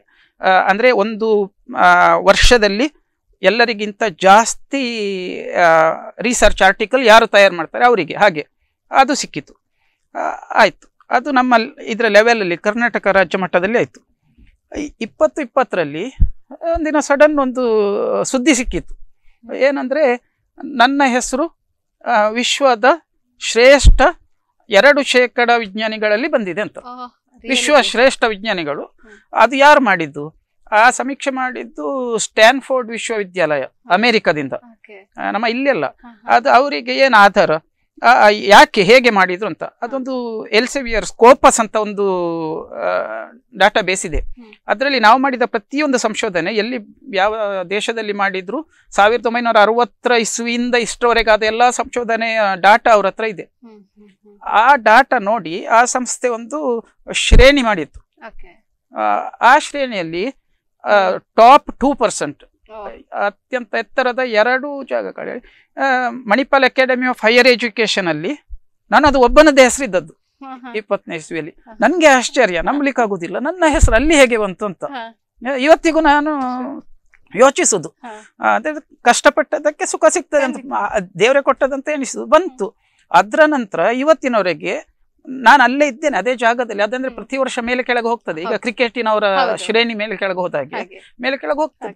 ಆದ್ರೆ ನಾನು ಅಲ್ಲಿ 2 ಶ್ರೇಣಿ ಇದೆ ಕೇಳಿ. ಒಂದು ಆನ್ಯುವಲ್ ಅಂದ್ರೆ ವಾರ್ಷಿಕ ಸಾಧನೆ, ಮತ್ತೊಂದು ಸಾರ್ವಕಾಲಿಕ ಸಾಧನೆ ಅಂತ. ಅದು 2 ಪಟ್ಟಿಯಲ್ಲಿ ನನ್ನ ಹೆಸರುಂಟು. ಅದು ಭಾರತದಲ್ಲಿ ಯಾರಿಗೂ ಇಲ್ಲ ಬೇರೆ. ಅಂದ್ರೆ ನನ್ನ ಅಂಗರಚನಾ ಶಾಸ್ತ್ರದ ವಿಭಾಗದಲ್ಲಿ 4 ವರ್ಷ ಕೂಡ ನಂದುಂಟು ಹೆಸರು. 2 ಶ್ರೇಣಿಯಲ್ಲಿ ಉಂಟು. ಅದು ನೀವು ಸಾಧನೆ ಅಂತ ಹೇಳ್ಬಹುದು, ಅಥವಾ ನಾನು ಅದನ್ನು ಏನ್ ಹೇಳ್ತೇನೆ, ನನ್ನ ಜೀವನೋಪಯೋಗಕ್ಕಾಗಿ ಮಾಡಿದ ಒಂದು ಕೆಲಸ, ಅದಕ್ಕೆ ಪ್ರತಿಫಲ ಅಂತ ಕೂಡ ತಿಳಿಬಹುದು. ಅದು ಸಂಶೋಧನೆಯಲ್ಲಿ ಆಯ್ತು. ಅದರ ನಂತರ ಇನ್ನೊಂದು, ಈ ಸಂಶೋಧನೆ ಖಾಲಿ ಮಾಡಿದ್ರೆ ಸಾಕಾಗುದಿಲ್ಲ. ನಾವೇನಾದ್ರೂ ಸಂಶೋಧನೆ ಮಾಡಿ ಅದನ್ನು ಪ್ರಕಟಿಸಿದ್ರೆ ಸಾಕಾಗುದಿಲ್ಲ. ನಾವು ವಿಮರ್ಶಕರಾಗಿ ಇರ್ಬೇಕು. ಅಂದ್ರೆ ಬೇರೆಯವರ ಸಂಶೋಧನೆ ಸರಿಯಾಗಿ ಇದೆಯಾ, ಸರಿಯಾದ ರೀತಿಯಲ್ಲಿ ಮಾಡಿದ್ದಾರಾ ಇಲ್ವೋ ಅಂತ. ಅದು ಯಾವ ರೀತಿ ಆಗ್ತದೆ? ನೀವೀಗ ಬೇರೆಯವರು PhD ಮಾಡಿದ್ರದ್ದು ಪರೀಕ್ಷಕರಾಗಿ ಇರ್ಬೋದು, ಸರಿ ಮಾಡಿದ್ದಾರ ಕೆಲಸ, ಅದಂತ ಸರ್ಟಿಫಿಕೇಶನ್. PhD ಗೈಡ್ ಕೂಡ ಮಾಡಿದ್ದೇನೆ, ಒಂದಷ್ಟು ಜನರಿಗೆ PhDಗೆ ಪ್ರಾಜೆಕ್ಟ್ ಗೈಡ್ ಮಾಡಿದ್ದೇನೆ. ಅದರ ನಂತರ ವಿಮರ್ಶಕನಾಗಿ ಅಥವಾ ಪರೀಕ್ಷಕನಾಗಿ ಮಾಡಿದ್ದೆ. ಅದಕ್ಕೆ ಏನು ರೆಕಾಗ್ನಿಷನ್ ಅಂತ ಹೆಚ್ಚು ಸಿಗುವುದಿಲ್ಲ. ಆದ್ರೆ ನಿಯತಕಾಲಿಕೆಗಳಲ್ಲಿ ಬೇರೆಯವರು ಪಬ್ಲಿಷ್ ಮಾಡಿದ್ದಕ್ಕೆ ಕ್ರಿಟಿಕಲ್ ರಿವ್ಯೂ ಅಂತ ಹೇಳ್ತಾರೆ, ವಿಮರ್ಶೆ. ಆ ವಿಮರ್ಶಕನಾಗಿ ಕೆಲಸ ಮಾಡಿದ್ದಕ್ಕೆ ಹೀಗೆ ನೋಡುವಾಗ ಒಂದು ದಿವಸ ನನ್ನ ಹೆಸರಿಗೆ ಒಂದು ಪ್ರಶಸ್ತಿ ಇದೆ ಅಲ್ಲಿ. ಪ್ರಶಸ್ತಿ ಅಂದ್ರೆ ಅದೇನು, the true certified Sentinel of science ಅಂತ. ಅಂದ್ರೆ ಏನು, ಈ ನಿಜವಾದ ವಿಜ್ಞಾನದ ರಕ್ಷಕ, ಕನ್ನಡದಲ್ಲಿ ಹೇಳ್ಬೇಕಾದ್ರೆ. ಅದು ಅವರು ಮಾಡಿದ್ದು. ಆಸ್ ಪಬ್ಲೋನ್ ಅಂತ ಒಂದು ಸಂಸ್ಥೆ ಇದೆ, ಅವರು ನನ್ನ ವಿಮರ್ಶೆ ಸರಿಯಾಗಿದೆ, ನೀನು ನಿಜವಾದ ವಿಮರ್ಶಕ ಅನ್ನುವ ಒಂದು ಸರ್ಟಿಫಿಕೇಟ್ ನನಗೆ. ಅದು ಸಾಧನೆ ಅಂತ ಹೇಳ್ಬಹುದು ಅಂತ ಎಣಿಸ್ತೇನೆ ನಾನು. ರಿಸರ್ಚ್ ಮಾಡುದ್ರಲ್ಲಿ ಆಗ್ಲಿ, ಬೇರೆಯವರು ಮಾಡಿದ್ದು ಸರಿಯೋ ತಪ್ಪು ಅಂತ ಕ್ರಿಟಿಕಲ್ ರಿವ್ಯೂ ವಿಮರ್ಶೆ ಮಾಡುದ್ರಲ್ಲಿ ಅದು ಮಾಡಿದೆ. ಹೀಗೆ ನನ್ನ ಅಕಾಡೆಮಿಕ್ಸ್ ಅಲ್ಲಿ, ಅಂದ್ರೆ ವೃತ್ತಿ ಜೀವನದಲ್ಲಿ ಪ್ರಾಧ್ಯಾಪಕನಾಗಿ, ಒಬ್ಬ ಸಂಶೋಧಕನಾಗಿ ವಿಶ್ವ ಮಾನ್ಯತೆ ಸಿಕ್ಕಿದೆ ಅಂತ ಹೇಳ್ಬೋದು. ಆ ರೀತಿಯಲ್ಲಿ ನೋಡ್ಲಿಕ್ಕೆ ಹೋದ್ರೆ ಒಬ್ಬ ಸಣ್ಣ ಆಲಂಬ್ಯ ಒಂದು ಸಣ್ಣ ಜೀವ ಅದು. ಆದ್ರೆ ವಿಶ್ವದಲ್ಲಿ ಅನೇಕರಿಗೆ ನನ್ನ ಸಂಶೋಧನೆಯಿಂದ ಸಹಾಯ ಆಗಿದೆ ಅಂತ ಅವರು ಹೇಳಿದ್ದು. ಹಾಗಾಗಿ ನಾನು ಎಣಿಸ್ತೇನೆ, ನಾನು ಏನೋ ಮಾಡಿರಬಹುದು ಅಂತ. ಹಾಗೆ ಸರ್, ನಮ್ಮ ಜೀವನದಲ್ಲಿ ಅನೇಕ ಅವಕಾಶಗಳು ಬರ್ತದೆ, ಅದನ್ನ ನಾವು ಕೆಲವೊಮ್ಮೆ ನಾವಾಗಿ ಕೈ ಬಿಡ್ತೇವೆ. ಸೊ ಪ್ರತಿಯೊಂದು ಅವಕಾಶವನ್ನ ನಾವು ಕೈ ಹಿಡಿಬೇಕು. ಸೊ ಅದಕ್ಕೆ ನೀವೇ ಉದಾಹರಣೆ ಅಂತ ಹೇಳಲಿಕ್ಕೆ ಇಷ್ಟಪಡ್ತೇನೆ ಸರ್. ಇನ್ನೊಂದು ನಾನು ಕೇಳ್ಬೇಕು, ನೀವು ಬೆಳೆಸಿದಂತ ಒಂದು ಮರ ಗೆಣಸಿನ ಗಿಡ ಇಂಡಿಯಾ ಬುಕ್ ಆಫ್ ರೆಕಾರ್ಡ್ ಅಲ್ಲಿ ಸ್ಥಾನ ಪಡೆದಿದೆ. ಏನು ವಿಶೇಷತೆ ಇತ್ತು ಅದರಲ್ಲಿ? ಅದರಲ್ಲಿ ಒಂದು ಆಸಕ್ತಿದಾಯಕ ಅಂಶ ಇದೆ. ಅದೇನು ಹೇಳಿದ್ರೆ, ನಾನು ಚಿಕ್ಕಂದಿನಿಂದ ನಾನು ಹೇಳಿದೆಲ್ಲ, ನಾನು ಬಾಟ್ನಿ ಕಲ್ತವ, ಸಸ್ಯಶಾಸ್ತ್ರ BSc ಮಾಡುವಾಗ MGM ಅಲ್ಲಿ ಸಸ್ಯಶಾಸ್ತ್ರದಲ್ಲಿ ವಿದ್ಯಾರ್ಥಿಯಾಗಿದ್ದೆ, ಬಾಟ್ನಿಯಲ್ಲಿ. ಆಗ ಪರೀಕ್ಷೆಯಲ್ಲಿ ಒಬ್ರು ಮೇಡಮ್ ಬಂದಿದ್ರು, ಎಕ್ಸಾಮಿನರ್ ಆಗಿ ಒಬ್ರು ಬಂದಿದ್ರು. ಅವರು ನನ್ನ ಪ್ರಯೋಗದ ಫಲಿತಾಂಶ ನೋಡಿ ಹೇಳಿದ್ರು, ನೋಡಿ ಈ ವಿದ್ಯಾರ್ಥಿ ಅಂಕ ಎಷ್ಟೇ ಗಳಿಸಿರ್ಲಿ, ಮುಂದೆ ಜೀವನದಲ್ಲಿ ಈ ಬಾಟ್ನಿಯಲ್ಲಿ ಒಂದು ಸಾಧನೆ ಮಾಡ್ತಾನೆ ಅಂತ ನನ್ನ ಮತ್ತೆ ನಮ್ಮ ಅಲ್ಲಿಯ ಅಧ್ಯಾಪಕರ ಎದುರಲ್ಲೇ ಹೇಳಿದ್ರು. ಅದು ಒಂದು ಸ್ಟಿಮ್ಯುಲಸ್. ನಾನೇನು ಅಷ್ಟೇನು ದೊಡ್ಡ ರ್ಯಾಂಕ್ ಹೋಲ್ಡರ್ ಆಗಿರ್ಲಿಲ್ಲ ಆಗ. ಆದ್ರೆ ನನಗೆ ಬಾಟ್ನಿಯಲ್ಲಿ ಇಂಟ್ರೆಸ್ಟ್ ಇದ್ದದ್ದನ್ನು ಸರ್ಟಿಫೈ ಮಾಡಿದ್ದಾರೆ, ಅಂದ್ರೆ ನಾನು ಮಾಡಿದ ಕೆಲಸ ಸರಿಯಾಗಿದೆ. ಇದು ಹೇಗೆ ಮಾಡಿದೆ ಕೇಳಿದ್ರು. ನಾನು ನನ್ನ ಎಷ್ಟು ಸರ್ವಿಸ್ ಅಲ್ಲಿ ಇಷ್ಟು ಒಳ್ಳೆಯ ಸ್ಲೈಡ್ ಪ್ರಿಪೇರ್ ಮಾಡಿದ್ದು ನೋಡ್ಲಿಲ್ಲ ನಾನು, ನೀನು ಹೇಗೆ ಮಾಡಿದೆ ಅಂತ ಹೇಳಿದ್ದು ಅಂತ ಕೇಳಿದ್ರು. ಆಯ್ತಾ, ಅಲ್ಲಿಂದ ಮುಂದೆ ನನಗೆ ಸಸ್ಯಶಾಸ್ತ್ರದಲ್ಲಿ ತುಂಬಾ ಆಸಕ್ತಿ. ನಾನು ಬಹುಶಃ ಸಸ್ಯಶಾಸ್ತ್ರದ ವಿಜ್ಞಾನಿಯಾಗಿದ್ರೆ ತುಂಬಾ ಸಾಧನೆ ಮಾಡ್ತಿದ್ದೇನೆ. ಇದು ಆಕಸ್ಮಿಕ. ನಾನು ಈ ಅಂಗರಚನಾ ಶಾಸ್ತ್ರಕ್ಕೆ ಬಂದದ್ದು ಒಂದು ಆಕಸ್ಮಿಕ. ಅದು ಹೇಳ್ತೇನೆ ನಿಮ್ಗೆ, ಯಾಕಂದ್ರೆ ನೋಡುವವರಿಗೆ ಬೇಕಾದೀತು ಅಂತ ಹೇಳಿ. ಯಾಕಂತ ಹೇಳಿದ್ರೆ ಬಡತನ. ಈಗ MGM ಅಲ್ಲಿ ಇರುವಾಗ ನಾನು ಹೇಳಿದೆಲ್ಲ ₹3 ದಿನ ಕಳ್ತದಂತ. ಅದರ ನಂತರ ಇನ್ನೇನು ಮಾಡುದಂತ ಆಯ್ತು. ಈಗ MBBS ಗೆ ಸೀಟ್ ಸಿಕ್ಕಿದ್ರು, ಫ್ರೀ ಸೀಟ್ ಸಿಕ್ಕಿದ್ರು, ಹೋಗ್ಲಿಕ್ಕೆ ಆಗುದಿಲ್ಲ. ಇಂಜಿನಿಯರಿಂಗ್ ಅಥವಾ ವೈದ್ಯಕೀಯ ಇದರಲ್ಲಿ ಸಿಕ್ಕಿದ್ರೆ ಅಲ್ಲಿ ಹಾಸ್ಟೆಲಿಗೆ ಕೊಡ್ಬೇಕು, ಅಲ್ಲಿ ಇರ್ಲಿಕ್ಕೆ ಕೊಡ್ಬೇಕು, ಪುಸ್ತಕ ಕೊಡ್ಬೇಕು. ಯಾರು ಕೊಡುದು? ನಾನು ಪುಸ್ತಕ ಇಲ್ಲದೆ ಕಲಿತ ವಿದ್ಯಾರ್ಥಿ. 1ನೇ ಕ್ಲಾಸಲ್ಲಿ ಮಾತ್ರ ನನಗೆ ಪಠ್ಯ ಪುಸ್ತಕ ಸಿಕ್ಕಿದೆ ಹೊಸತ್ತು. ಅದರ ನಂತರ ಸೆಕೆಂಡ್ ಹ್ಯಾಂಡ್ ಪುಸ್ತಕ ತಗೊಂಡೆ PUC ವರೆಗೆ ಬೇರೆಯವರದ್ದು ಸೆಕೆಂಡ್ ಹ್ಯಾಂಡ್ ಪುಸ್ತಕ ಆಯ್ತಾ. BSc ಮತ್ತೆ MSc ಮಾಡುವಾಗ ಪುಸ್ತಕವೇ ತಗೊಳ್ಳಿಲ್ಲ, ಹೊಸತಾಗ್ಲಿ ಸೆಕೆಂಡ್ ಹ್ಯಾಂಡ್ ಆಗ್ಲಿ. ಲೈಬ್ರರಿಗೆ ಹೋಗಿ ಸಂಜೆ ಅಲ್ಲಿಂದ ಮತ್ತೆ ಕ್ಲಾಸಲ್ಲಿ ಕೇಳಿದ ಪಾಠಗಳನ್ನು ಕೇಳಿ ಅಲ್ಲಿಂದ ನಾನು ಕಲ್ತವ. ಆಗ ಏನಾಯ್ತು, ನನ್ಗೆ ಈಗ BSc ಆದ ಕೂಡಲೇ MScಗೆ ಸೇರ್ಲಿಕ್ಕೆ ಹಣ ಇಲ್ಲ. MScಗೆ ಸೇರ್ಲಿಕ್ಕೆ ಹಣ ಇಲ್ಲ. ಆಗ 15,000 ರೂಪಾಯಿ ಇತ್ತು 3 ವರ್ಷಕ್ಕೆ. ಹಣ ಇಲ್ಲ. ಬ್ಯಾಂಕಿಗೆ ಹೋದ್ರೆ ಲೋನ್ ಕೊಡುದಿಲ್ಲ, ಯಾಕಂದ್ರೆ ಶ್ಯೂರಿಟಿ ಕೊಡ್ಬೇಕು. ಹಣ ಇರುವವರು ಯಾರಾದ್ರೂ ಕಡು ಬಡತನ ಎಲ್ಲಿ ಉಂಟು, ಯಾರಿಗೆ ಕೊಡ್ತಾರೆ, ಯಾಕೆ ಕೊಡ್ತಾರೆ, ವಾಪಸ್ ಬರುವ ಹಣ ಅಲ್ಲ ಅಂತ. ಸಂಘ ಸಂಸ್ಥೆಗಳು ಸಹಾಯ ಮಾಡ್ಲಿಲ್ಲ. ಎಂತ ಮಾಡುದು, ಅಳುವುದೊಂದೇ ಕೆಲಸ, ಬ್ಯಾಂಕಲ್ಲಿ ಹೋಗಿ ಅತ್ತೆ. ಅದರ ನಂತರ ಏನಾಯ್ತು, ಪುಣ್ಯಕ್ಕೆ ನಮ್ಮ ಮಣಿಪಾಲದ ಮಾಹೆಯ ಅಧ್ಯಕ್ಷರು ಡಾಕ್ಟರ್ ರಾಮದಾಸ್ ಪೈ ಅವ್ರು ನನಗೆ ಪ್ರಾತಸ್ಮರಣೀಯರು. ಯಾಕೆ ಹೇಳಿದ್ರೆ ಅವ್ರ ಹತ್ರ ಮಾತಾಡಿದ ಕೂಡಲೇ ಹೇಳಿದ್ರು, ನೀನು ಬಾ, ನೀನು ಸೇರು, ನಿನ್ಗೆ ಸ್ಟೈಫಂಡ್ ಕೊಡ್ತೇನೆ, ಫೀಸ್ ಬೇಡ ಆಯ್ತಾ. ಹಾಗಾಗಿ ಫಸ್ಟ್ 1 ವರ್ಷ 5,000 ರೂಪಾಯಿ ಕೊಟ್ಟದ್ದು ಬಿಟ್ರೆ ಮತ್ತೆ ಉಳಿದ 2 ವರ್ಷದ 10,000 ರೂಪಾಯಿ ಇಲ್ಲ. ಹಾಗೆ ಎನಾಟಮಿಗೆ ಬಂದೆ. ಅದು ನಂದು ಏನ್ ಹೇಳ್ತೀರಿ ನೀವು, ಅನಿವಾರ್ಯತೆ, ಆಸಕ್ತಿ ಅಲ್ಲ, ಜೀವನ ನನ್ನನ್ನು ದೂಡಿದ್ದು ಅಲ್ಲಿಗೆ ಆಯ್ತಾ. ನಾನು ಇನ್ನೊಂದು ಕವಲಿಗೆ ಹೋಗಿರ್ತಿದ್ರೆ ನನ್ನ ಆಸಕ್ತಿಯ ಅಲ್ಲಿಯೂ ಸೀಟ್ ಸಿಕ್ಕಿತ್ತು ನನಗೆ. ಮಂಗಳ ಗಂಗೋತ್ರಿಯಲ್ಲಿ ಮ್ಯಾಂಗ್ಳೂರ್ ಯೂನಿವರ್ಸಿಟಿಯಲ್ಲಿ ಸೀಟ್ ಸಿಕ್ಕಿತ್ತು. ಯಾವ್ದಕ್ಕೆ ಹೋಗುದು ಅಂತ ಡೈಲೆಮ್ಮ, ಅಂದ್ರೆ ದ್ವಂದ್ವ ಇತ್ತು. ಒಂದು ಆಸಕ್ತಿ ಇರುವ ಕ್ಷೇತ್ರ, ಇನ್ನೊಂದು ಅನಿವಾರ್ಯ ಕ್ಷೇತ್ರ. ಆಗ ನನ್ನ ಮನಸ್ಸು ಆಚೆ ಹೇಳಿದ್ರು, ಹೊಟ್ಟೆ ಈಚೆ ಎಳೆಯಿತು. ಯಾಕಂತ ಹೇಳಿದ್ರೆ ಇಲ್ಲಿ ನನ್ಗೆ ಹೇಳಿದ್ರು, ನೀನ್ ಇಲ್ಲಿ ಪಾಸ್ ಆದ್ರೆ, ಒಳ್ಳೆ ಅಂಕ ಗಳಿಸಿದ್ರೆ ಇಲ್ಲೇ ಕೆಲಸಕ್ಕೆ ತಗೊಳ್ತೇವೆ, ಇಲ್ಲಿ ಕೆಲಸ ಗ್ಯಾರಂಟಿ. ಅಲ್ಲಿ ಅದು ಗ್ಯಾರಂಟಿ ಇಲ್ಲ. ನನ್ಗೆ ಏನ್ ಬೇಕಿತ್ತು, ನನ್ಗೆ ಎಷ್ಟು ಬೇಗ ಆಯ್ತು ಅಷ್ಟು ಬೇಗ ಸೆಟ್ಲ್ ಆಗ್ಬೇಕು, ಹಣ ಗಳಿಸ್ಲಿಕ್ಕೆ ಆರಂಭಿಸ್ಬೇಕು. ಯಾಕಂದ್ರೆ ನಾನು ಮಾತ್ರ ಅಲ್ಲ, ಮನೆ ಉಳ್ದವ್ರು ನನ್ಗೋಸ್ಕರ ನನ್ನ ಅಣ್ಣಂದಿರು ಶಾಲೆಯನ್ನು ನಿಲ್ಸಿದ್ರು. ನನ್ಗೋಸ್ಕರ ಅಂತಲ್ಲ, ನಾವು ನನ್ನ 15ನೇ ವಯಸ್ಸಿನಲ್ಲಿ ತಂದೆಯನ್ನು ಕಳೆದುಕೊಂಡೆ. ಮನೆಯಲ್ಲಿ ಯಾರೂ ಇಲ್ಲ ಸಂಪಾದನೆ ಮಾಡುವವರು ಆಯ್ತಾ. ಬೀಡಿ ಕಟ್ಟುವುದಕ್ಕೆ ಸಹಾಯ ಮಾಡುದು ನಾನು, ಎಲೆ ಕತ್ತರಿಸಿ ಕೊಡುದು ಅಕ್ಕನಿಗೆ. ಮತ್ತೆ ನಾವು ಕೆಲವು ತರಕಾರಿ ಮಾಡುದು. ಹೀಗೆಲ್ಲ ಮಾಡಿ ಹೇಗೋ ಮಾಡಿ ಒಂದು ಊಟಕ್ಕಾಗುವಷ್ಟು ಮತ್ತೆ ಶಾಲೆಗೆ ಹೋಗುವಷ್ಟು ಆಯ್ತು. ಆದ್ರೆ ಹೈಯರ್ ಎಜುಕೇಶನ್ ಮಾಡ್ಲಿಕ್ಕೆ ಇರ್ಲಿಲ್ಲ. ನಾನು ಬಾಟ್ನಿಯಲ್ಲಿ ಹೋಗಿರ್ತಿದ್ರೆ ಯಾವಾಗ ಕೆಲಸ ಕೊಡ್ತಾರೆ, ಎಲ್ಲಿ ಸಿಗ್ತದೆ ಗೊತ್ತಿಲ್ಲ. ಇದು ನಮ್ಮ ಮನೆಯ ಪಕ್ಕದಲ್ಲೇ ಮಣಿಪಾಲದಲ್ಲೇ ಕೆಲಸ ಸಿಗ್ತದೆ, ಅದಕ್ಕಾಗಿ ಹೀಗೆ ಬಂದೆ. ಅದು ನನ್ನ ಜೀವನದ ಒಂದು ಭಾಗ. ಹಾಗಾದ್ರೆ ಬಾಟ್ನಿಯಲ್ಲಿ ಏನು ಮಾಡುದು ಬೇಡವಾ, ಇಷ್ಟಿದ್ದು ನನಗೆ ಬಾಟ್ನಿ ಅಂದ್ರೆ ತುಂಬಾ ಇಂಟ್ರೆಸ್ಟ್. ಮರ ಗಿಡಗಳಂದ್ರೆ ಇಷ್ಟ, ಮರ ಗಿಡಗಳೊಟ್ಟಿಗೆ ಒಂದು ಮಾತಾಡ್ಬೇಕು, ಮರ ಗಿಡಗಳ ಹತ್ತಿರ ಇರ್ಬೇಕು. ಹಾಗೆ ಚಿಕ್ಕಂದಿನಿಂದಲೂ ಮರ ಗಿಡಗಳ ಬಗ್ಗೆ ಮಾತಾಡ್ತಾ ಇರುವಾಗ ಮನೆ ಹತ್ತಿರ ಎಲ್ಲ ತರಕಾರಿ ಎಲ್ಲ ಬೆಳೆಸ್ತೇನೆ. ಬೇರೆ ಬೇರೆ ಎಕ್ಸ್ಪರಿಮೆಂಟ್ ಎಲ್ಲ ಮಾಡ್ತೇನೆ ನಾನು ನನ್ನಷ್ಟಕ್ಕೆ, ಮರಗಳ ಬಿಹೇವಿಯರ್ ಬಗ್ಗೆ ಹಾಗೆಲ್ಲ. ಹಾಗೆ ಒಂದು ಮರಗೆಣಸಿನ ಗಿಡ ನೆಟ್ಟಿದೆ. ಮರಗೆಣಸಿನ ಗಿಡ ನೆಟ್ಟದು ಎತ್ತರಕ್ಕೆ ಬೆಳಿಲಿಕ್ಕೆ ಶುರುವಾಯ್ತು. ಬೆಳಿಲಿಕ್ಕೆ ಶುರುವಾದ್ರೆ ನಾನು ಎಣಿಸಿದೆ, ಇದಕ್ಕಿಂತ ಇಷ್ಟು ಎತ್ತರ ಮರಗೆಣಸು ಬೆಳೀಲಿಕ್ಕೆ ಸಾಧ್ಯ ಇಲ್ಲ ನನಗೆ ಗೊತ್ತಿರುವ ಪ್ರಕಾರ. ಒಂದು 35 ಅಡಿ ಏನಾಯ್ತು ಆಯ್ತಾ. ಆದ ಕೂಡಲೇ ಹುಡುಕಿದೆ ಗೂಗಲಲ್ಲೆಲ್ಲ, ಎಷ್ಟು ದೊಡ್ಡದಂದ್ರೆ ಎಷ್ಟಂತ ಹೇಳಿದ ಕೂಡಲೇ ಅಲ್ಲಿ ಲಿಮ್ಕಾ ಬುಕ್ಕಲ್ಲಿ ಕೇಳಿದೆ ನಾನು. ಲಿಮ್ಕಾದವ್ರು ಹೇಳಿದ್ರು ನಮ್ದು 45 ಅಡಿ ಅಂತ, 46 ಅಡಿ ಆದ್ರೆ ಬನ್ನಿ ಅಂತ ಹೇಳಿದ್ರು. ಅದಕ್ಕೆ ಅದು ಗಾಳಿ ಮಳೆಗೆಲ್ಲ ಬಿದ್ದು ಹೋಯ್ತು ಒಮ್ಮೆ. ತೆಣಿಸಿದೆ ನೋಡುವ, ಯಾಕಂದ್ರೆ ಆ ಗಿಡ ಮೇಲೆ ಏರ್ತಾ ಇದೆ. ಅದು ಒಂದು ಮಾವಿನ ಮರವನ್ನು ಹಿಡಿದು ಏರ್ತಾ ಉಂಟು.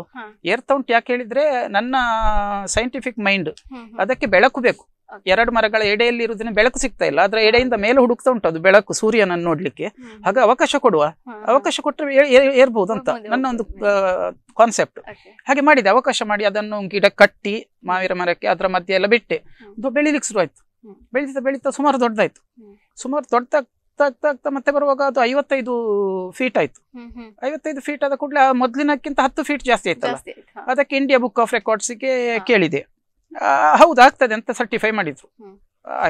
ಆಯ್ತು ಅಲ್ಲಿ ಎಂಟ್ರಿ ಆಯ್ತು. ಅದರ ನಂತರ ನಮ್ಮ ಲಿಮ್ಕಾ ಬುಕ್ಕಿಗೆ ಕಳಿಸಿದೆ.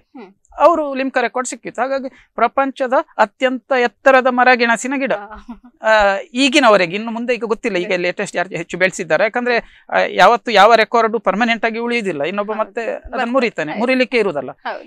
ಅಷ್ಟು ಅದು ಸಿಕ್ಕಿತ್ತು. ಅದು ಹಾಗೆ ಮಾಡ್ತಾ ಇನ್ನು ಕೆಲವು ಸಮಸ್ಯೆ ಆಯ್ತು. ಮರಗೆಣಸು ನೆಟ್ಟದ್ದನ್ನು ಬಂದು ಅಗಿಲಿಕ್ಕೆ ಜನ ಇದ್ದಾರಲ್ಲಿ. ಯಾವುದು ರಾತ್ರಿ ಬಂದು ಇಲಿಗಳು ಮತ್ತೆ ಬೇರೆ ಕೆಲವು ಕಾಡು ಪ್ರಾಣಿಗಳು ಬಂದು ಅಗಿಯುವುದು, ಅದು ಬದುಕಲಿಕ್ಕೆ ಬಿಡುದಿಲ್ಲ. ಅದಕ್ಕೊಂದು ಐಡಿಯಾ ಮಾಡಿದೆ. ಹಾಗಾದ್ರೆ ಅವರಿಗೆ ಅವರ ಮನೆಯಲ್ಲೇ ಬಡಿಸ್ಬೇಕು, ಅವ್ರು ಇಲ್ಲಿ ಬರ್ಬಾರ್ದು. ಇಲ್ಲಿ ಬರ್ಬೇಕು, ಅವ್ರಿಗೆ ಆಹಾರ ಸಿಗದೆ ಬರುದಲ್ಲ. ಅದಕ್ಕೆ ನಾವೆಂತ ಮಾಡಿದೆವು, ನಾನು ನನ್ನ ಅಣ್ಣನ ಮಕ್ಕಳೆಲ್ಲ ಸೇರಿ ಮರಗೆಣಸು ಮತ್ತೆ ಅನಾನಸು, ಹ. ಮಾವಿನ ಹಲಸಿನ ಗಿಡ ಎಲ್ಲ ನಮ್ಮ ಮನೆಯ ಹೊರಗೆ ಎಲ್ಲೆಲ್ಲಿ ಯಾರ ಜಾಗ ಉಂಟು ಅಲ್ಲಿ ಎಲ್ಲ ನೆಟ್ಟು ಬರುದು. ಅಂದ್ರೆ ಬೈದ್ರೆ ಬೈಲಿ, ಆದ್ರೆ ಅಲ್ಲಿ ಆದ್ರೆ ಪ್ರಾಣಿಗಳು ಸ್ವಲ್ಪ ಬರ್ಲಿಕ್ಕಿಲ್ಲ. ಅಂದ್ರೆ ಮನೆಯ ಆವರಣದಲ್ಲಿ ಅಲ್ಲ, ಸ್ವಲ್ಪ ಕಾಡು ಓಪನ್ ಜಾಗಗಳಲ್ಲಿ ಸಿಕ್ಕಿದಲ್ಲಿ ಮರ ಗಿಡ ಎಲ್ಲ ನೆಟ್ಟೆವು. ಸುಮಾರು ಆಗಿದ್ದಾವೆ, ಈಗ ದೊಡ್ಡದಾಗಿದ್ದಾವೆ. ಪ್ರಾಣಿಗಳು ತಿನ್ಲಿ, ನಮ್ಗೆ ಉಪದ್ರ ಕೊಡುದು ಬೇಡ ಅಂತ. ಹೀಗೆ ಆಸಕ್ತಿ ಹುಟ್ಟಿ ಒಂದು ವರ್ಲ್ಡ್ ರೆಕಾರ್ಡ್ ಆಗುವಾಗ ಆಯ್ತು ಇದರಲ್ಲಿ ಟ್ಯಾಪಿಯೋಕ ಅಥವಾ ಮರಗೆಣಸಲ್ಲಿ. ಹಾಗೆ ಸರ್, ಇಷ್ಟೊತ್ತು ನಿಮ್ಮ ಜೊತೆ ಮಾತಾಡಿದ್ವಿ. ಅನೇಕ ವಿಷಯಗಳ ಬಗ್ಗೆ ನಾನು ಕೂಡ ತಿಳ್ಕೊಂಡೆ. ನನ್ಗೆ ಗೊತ್ತಿರುವಂತದ್ದು ಅಂದ್ರೆ ನೀವು ಒಂದು ಸ್ವಚ್ಛತೆಯ ಕಾರ್ಯದಲ್ಲಿ ಇದ್ದಿರುವಂತದ್ದು, ಮತ್ತೆ ಕೆಲವೊಂದು ಪ್ರಶಸ್ತಿಗಳು ಬಂದಿರುವುದನ್ನ ನಾನು ತಿಳ್ಕೊಂಡಿದ್ದೆ. ಸೊ ಇನ್ನಷ್ಟು ಹೆಚ್ಚಿನ ವಿಚಾರಗಳನ್ನ ನಿಮ್ಮ ಮೂಲಕ ಇವತ್ತಿನ ಕಾರ್ಯಕ್ರಮದಲ್ಲಿ ನಾವು ತಿಳಿದುಕೊಂಡ್ವಿ ಸರ್. ಹಾಗೆ ನಿಮ್ಮ ಏನ್ ಕೆಲಸ ಉಂಟು, ಈಗ ಏನ್ ಮಾಡ್ತಾ ಇದ್ದೀರಾ ಸರ್, ಇದು ಸದಾ ಕಾಲ ಮುಂದುವರಿಲಿ ಅಂತ ನಾವು ಕೂಡ ಆಶಿಸ್ತೇವೆ. ಹಾಗೆ ನಮ್ಮ ಕಾರ್ಯಕ್ರಮಕ್ಕೆ ಬಂದು ನಿಮ್ಗೆ ಹೇಗೆ ಅನಿಸ್ತು ಅಂತ ಕೊನೆಯದಾಗಿ? ಕಾರ್ಯಕ್ರಮಕ್ಕೆ ನೀವು ಕರ್ತದ್ದಕ್ಕೆ ಚಿರಋಣಿ ನಾನು. ನೀವಾಗ್ಯೇ ಬಂದು, ನಾನು ಬಂದು ನಿಮ್ಮ ಹತ್ರ ಕೇಳಿಲ್ಲ, ನೀವಾಗ್ಯೇ ನನ್ನನ್ನು ಗುರುತಿಸಿ ಕರೆದಿದ್ದೀರಿ. ಒಂದು ತರ ಏನ್ ಹೇಳ್ತೀರಿ, ಎಕ್ಸೈಟ್ಮೆಂಟ್, ತುಂಬಾ ಖುಷಿಯಾಗಿದೆ, ಸಂತೋಷ ಆಗಿದೆ. ಇದನ್ನು ನೋಡಿದವರು ಒಂದು 4 ಜನ ಇದನ್ನು ಮುಂದುವರಿಸಿದ್ರೆ ಒಳ್ಳೇದು. ಈಗ ಮತ್ತೊಂದು ಹೇಳ್ತೀರಿ ನಾನು ನೋಡುವವರಿಗೆಲ್ಲ, ಸಮಯ ಅನ್ನುವಂಥದ್ದು ಎಲ್ಲರಿಗೂ ಒಂದೇ, 24 ಗಂಟೆ. ಅದನ್ನು ಹೇಗೆ ಉಪಯೋಗ ಮಾಡ್ತೇವೆ ನಾವು ಅನ್ನೋದ್ರಲ್ಲಿ ಇರುವುದು. ನಾವು ಒಂದನ್ನೇ ಮಾಡ್ತಾ ಇರ್ಬೋದು, ಅನೇಕ ಜಾಗಗಳಲ್ಲಿಯೂ ಮಾಡ್ಬೋದು. ಬೇರೆ ಬೇರೆ ಹೆಚ್ಚು ಮಾಡ್ಲಿಕ್ಕೆ ಎಲ್ಲದರಲ್ಲಿ ಕಾಲು ಹಾಕಿದ್ರೆ ಯಾವುದ್ರಲ್ಲಿಯೂ ಸುಸೂತ್ರ ಮಾಡ್ಲಿಕ್ಕೆ ಆಗುದಿಲ್ಲ. ನಾನು ಹಾಗೆ ಮಾಡಿದ್ದೇನೆ. ನಾನು ಯಕ್ಷಗಾನದಲ್ಲಿದ್ದೇನೆ, ಕ್ರಿಕೆಟ್ ಅಲ್ಲಿ ಇದ್ದೇನೆ, ಮತ್ತೆ ಕೆಲವು ಕತೆ ಕವನ ಹೀಗೆಲ್ಲ ಬರೆದು ಪ್ರಕಟಿಸ್ತೇನೆ, ಎಲ್ಲ ಮಾಡ್ತೇನೆ. ಎಲ್ಲದ್ರಲ್ಲಿ ಯಾವುದ್ರಲ್ಲಿಯೂ ಸರಿಯಾಗಿ ಅಂತ ಇಲ್ಲ. ಆದ್ರೆ ಈ ಸ್ವಚ್ಛ ಭಾರತ್ ಅನ್ನುವಂಥದ್ದು ನನ್ನನ್ನು ಸೆಳೆದುಕೊಂಡು ಹೋದ್ದು. ಹಾಗಾಗಿ ಅದು ಮಾಡ್ಲಿಕ್ಕಾಯ್ತು. ಈಗ ನೀವು ಬಂದದ್ರಿಂದ 4 ಜನ ಈಗ ನೋಡುವ ಹಾಗಾಯ್ತು ನಾನು ಏನ್ ಮಾಡಿದ್ದೇನಂತ. ಈಗ ಅವರು ಕೂಡ ಇವ ಮಾಡಿದ್ದು ಸರಿ, ನಾವು ಕೂಡ ಮಾಡಬಹುದು ಇದನ್ನು, ಅಥವಾ ನಾವು ಇಂಥದ್ದನ್ನು ಮಾಡಬಾರ್ದು ಅಂತ ಒಂದು 10 ಜನ ಆದ್ರೂ ಒಂದು ಯೋಚನೆ ಮಾಡಿದ್ರೆ ಮನಸ್ಸಲ್ಲಿ ನನ್ಗೆ ತೃಪ್ತಿ. ಅದು ಒಂದು ಉದಾಹರಣೆ ಹೇಳ್ತೇನೆ. ನೀವು ಮೊನ್ನೆ ಇತ್ತೀಚೆಗೆ ಒಂದು ಡೈಜಿ ವರ್ಲ್ಡ್ ಮೀಡಿಯಾದಿಂದ ಒಂದು ನನ್ನ ಸ್ವಚ್ಛ ಭಾರತ ಬಗ್ಗೆ ಒಂದು ಸಣ್ಣ ತುಣುಕು ಸುದ್ದಿ ಪ್ರಕಟ ಆಗಿತ್ತು. ಅದು ನೋಡಿದ ಕೂಡಲೇ, ಅದು ನೋಡಿ ನನಗೆ ಕೆಲವು ಕಡೆಯಿಂದ ಎಲ್ಲ ಕಾಲ್ ಮೇಲ್ ಎಲ್ಲ ಬಂತು. ಒಂದು ಯೂನಿವರ್ಸಿಟಿಯಿಂದ ಕಾಲ್ ಮಾಡಿ, ನೀವೊಂದು ನಮ್ಮ ಮಕ್ಕಳಿಗೊಂದು ಮಾರ್ಗದರ್ಶನ ಕೊಡಬೇಕು ಈ ವಿಷಯದ ಬಗ್ಗೆ ಮಾತಾಡ್ಲಿಕ್ಕೆ. ಹಾಗೆ ಬೆಂಗಳೂರಿಂದ ಒಬ್ರು ಕರೆದು ನನಗೊಂದು ಪುಸ್ತಕ ಕಳಿಸಿ ಕೊಟ್ರು. ನೀವು ಮಾಡಿದ ಕೆಲಸಕ್ಕೆ ಇದು ನಮ್ಮಿಂದ ಒಂದು ಸಣ್ಣ ಕಾಣಿಕೆ, ನಮ್ಮಲ್ಲಿ ಏನಾದ್ರೂ ಇದ್ರೆ ನಾವು ಕರಿತೇವೆ ನಿಮ್ಮನ್ನು. ಹಾಗೆ ಈಗ ನೀವು ಕರೆದ್ರಿಂದ ನನಗೆ ತುಂಬಾ ಏನ್ ಹೇಳ್ತೀರಿ, ಸಹಾಯ ಆಗಿದೆ. ಮತ್ತೆ ತುಂಬಾ ಜನ ನನ್ನ ಬಗ್ಗೆ ಪರಿಚಯ ಆಗುವ ಹಾಗೆ. ಸರ್, ಹಾಗೆ ಕಾರ್ಯಕ್ರಮಕ್ಕೆ ಬಂದಿದ್ದಕ್ಕೆ ಧನ್ಯವಾದಗಳು. ವೀಕ್ಷಕರೇ, ನೋಡಿದ್ರಲ್ಲ, ಇಷ್ಟೊತ್ತು ನಾವು ಕ್ಲಾಸಿಕ್ ಟೈಮ್ ಈ ಕಾರ್ಯಕ್ರಮದಲ್ಲಿ ಡಾಕ್ಟರ್ ಸತೀಶ್ ನಾಯಕ್ ಅವರ ಜೊತೆ ಮಾತಾಡಿದ್ವಿ. ನಿಮ್ಗೂ ಕೂಡ ಸಾಕಷ್ಟು ವಿಷಯಗಳು ಗೊತ್ತಾಗಿದೆ ಅವರ ಬಗ್ಗೆ ಅಂತ ಹೇಳ್ತಾ ಕಾರ್ಯಕ್ರಮವನ್ನ ಇಲ್ಲಿಗೆ ಮುಗಿಸ್ತಾ ಇದ್ದೇನೆ. ನಿರಂತರ ಸುದ್ದಿ ಹಾಗೂ ಮನೋರಂಜನೆಗಾಗಿ ತಾವೆಲ್ಲರೂ ನೋಡ್ತಾ ಇರಿ ದೈಜಿವ 24/7.